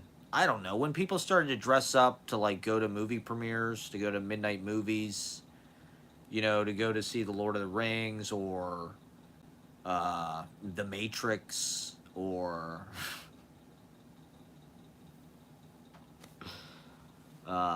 that to me was like, you know, it was understandable. You know, that was before that culture like took over everything. You know, in the 90s, like message board culture, like fanboy culture was like niche and still kind of like, you know, those people were alone in their basements. But then it just, Comic-Con became the hottest event in Hollywood. And, you know, everything became a superhero movie, and science fiction and cosplay became like hot, sexy people. You know, e-girls are sort of like cosplay, anime, like dress up, you know, whatever, Sailor Moon. And steampunk, these people were losers, okay? Fan fiction, it was the same thing. It was like, you know, you want to talk about the death of the novel. It's like everybody likes fan fiction now. You know, Tova, or what's her name, Tavi Jevinson, you know, like came out with this like fan fiction zine. It's like these are the serious literary minded people, and like, I don't know, they're adopting kind of like this kind of like, I guess, stigmatized, to use the word of the day. You know, not that it's good to ostracize people, but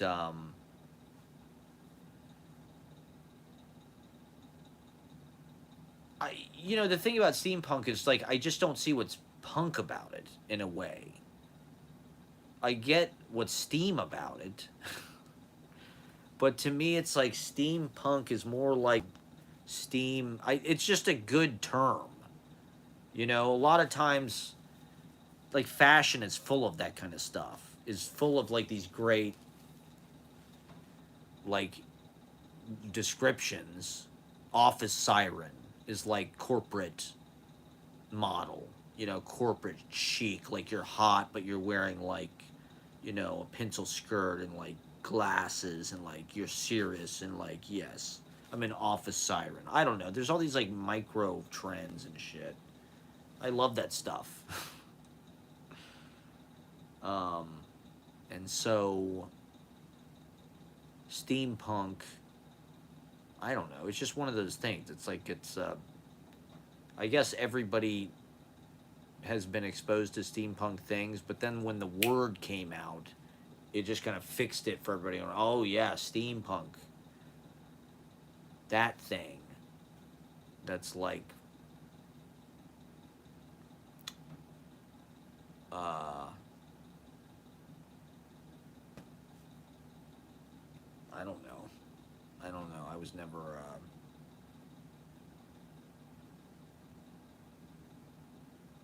But it's like the internet makes all of these like micro aesthetics like accessible. They're just different costumes. You know, steampunk is just like one way to fucking dress up to go to like some kind of rave or, you know, if you're like a tech person, your life is just like going to costume parties, hearing DJs, going to Burning Man,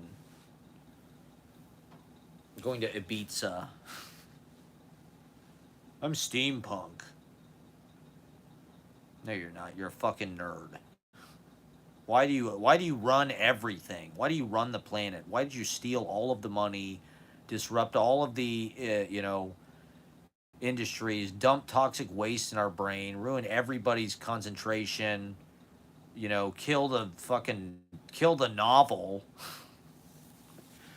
They killed the novel. Okay?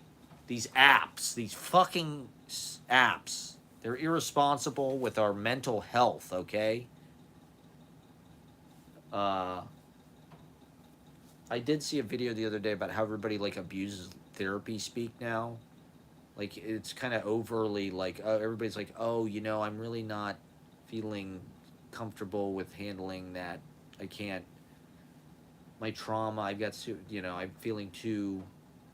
It's like everybody just kind of uses therapy as like an excuse. I don't know. That sounds. I'm just like biting off more I can chew here, but I'm winding up. Okay, is there anything else I need to talk about? Thank you guys for watching. I don't even know. Is it 3 o'clock? Um, it's Poetry Festival. We'll be there all day, both days, and we'll be selling books. We'll be doing readings. We'll be shaking hands, saying hello, meeting with poets, conferring with poets, probably writing poetry, enjoying the sunshine, the fresh air. We'll be on an island. That's exciting. Um, I'm going to try to make it interesting this weekend as I host. I'm going to try to be, uh, you know, classy and erudite and not just a loudmouth and not just somebody yelling and getting by on my energy, my usual methods. So I think it'll be a good reading. I'm excited. It's always fun. It's always an adventure. It's always a good vlog.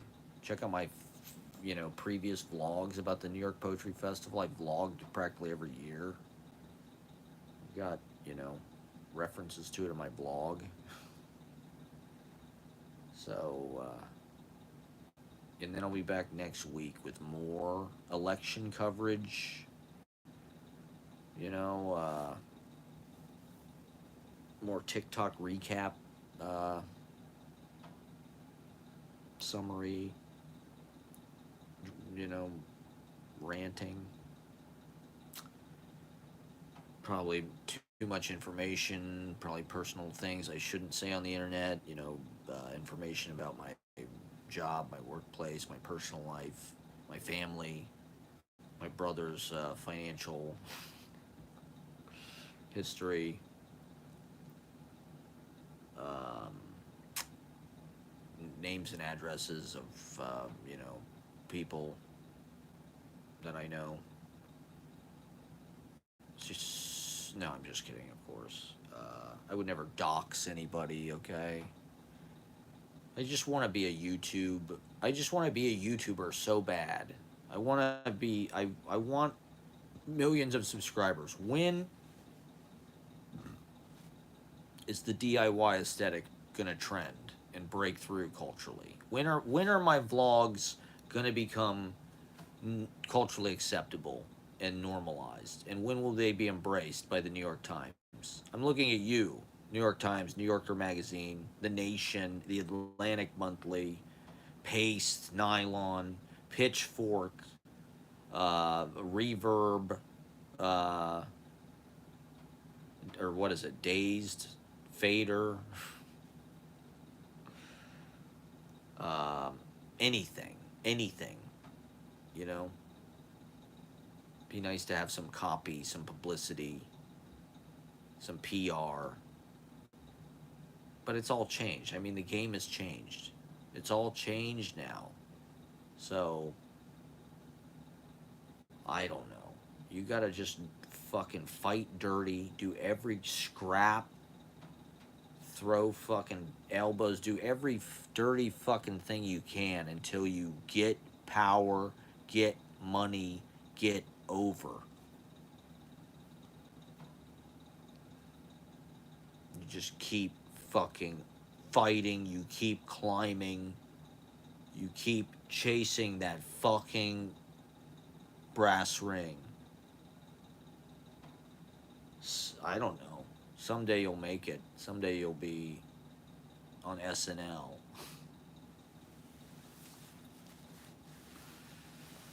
I don't know. I don't want to dumb down my message. I don't want to dumb down my message for the masses, okay? I want them to, you know, that's why we don't budge, okay? We read our poetry the way that we want to read it. We write it the way that we want to write it. We publish it the way that we want to fucking publish it. Do or fucking die. We live by our choices. We die by our choices. We trust ourselves. You know, we didn't need the approval of the dying dinosaurs, okay? The dinosaurs of publishing. We didn't need the academics. You know, there's very few people that can really see what we're doing and fully appreciate it.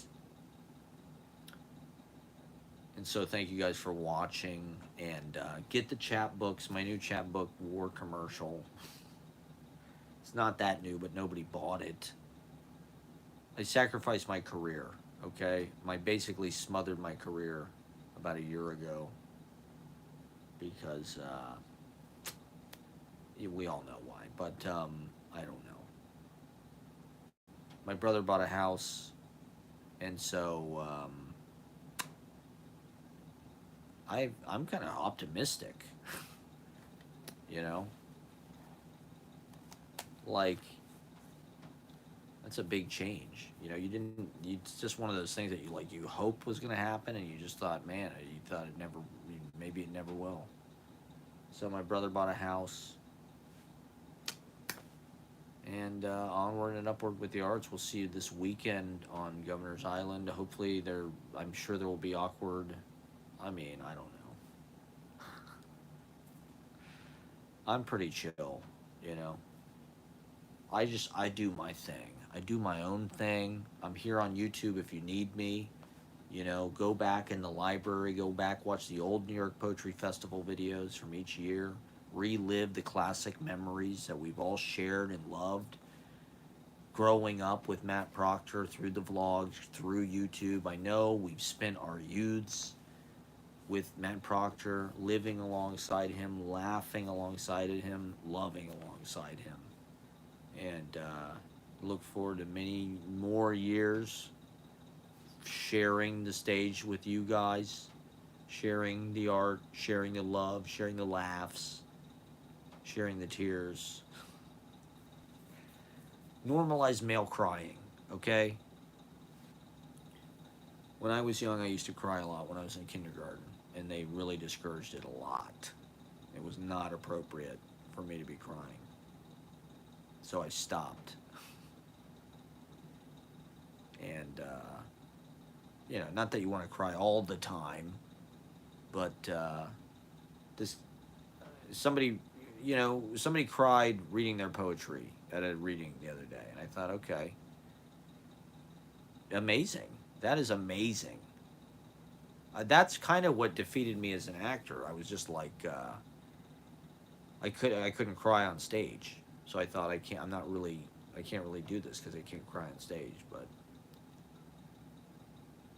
to me, it's the most amazing thing when somebody cries on stage. That's the ultimate thing you can do on stage, as far as I'm concerned. If you start crying during your performance, that's a 10 point. You can't get any better than that. I mean, maybe I'm some kind of weird exhibitionist emotionally or something, but or I don't know. I equate like feeling with talent or artistic success or something. Like the more accurate somebody feels something, the more fully somebody feels something. It's like, to me, that's the highest thing that an artist can do. Maybe that's wrong. It's probably wrong to think that, but if you start crying while you're reading, like, that is a real breakthrough. We've achieved a real breakthrough here today, everybody. So thank you for watching. We'll be back on more to just talk about poetry, crying, the disappearance of the novel, Mountain Dew, Yellow 5,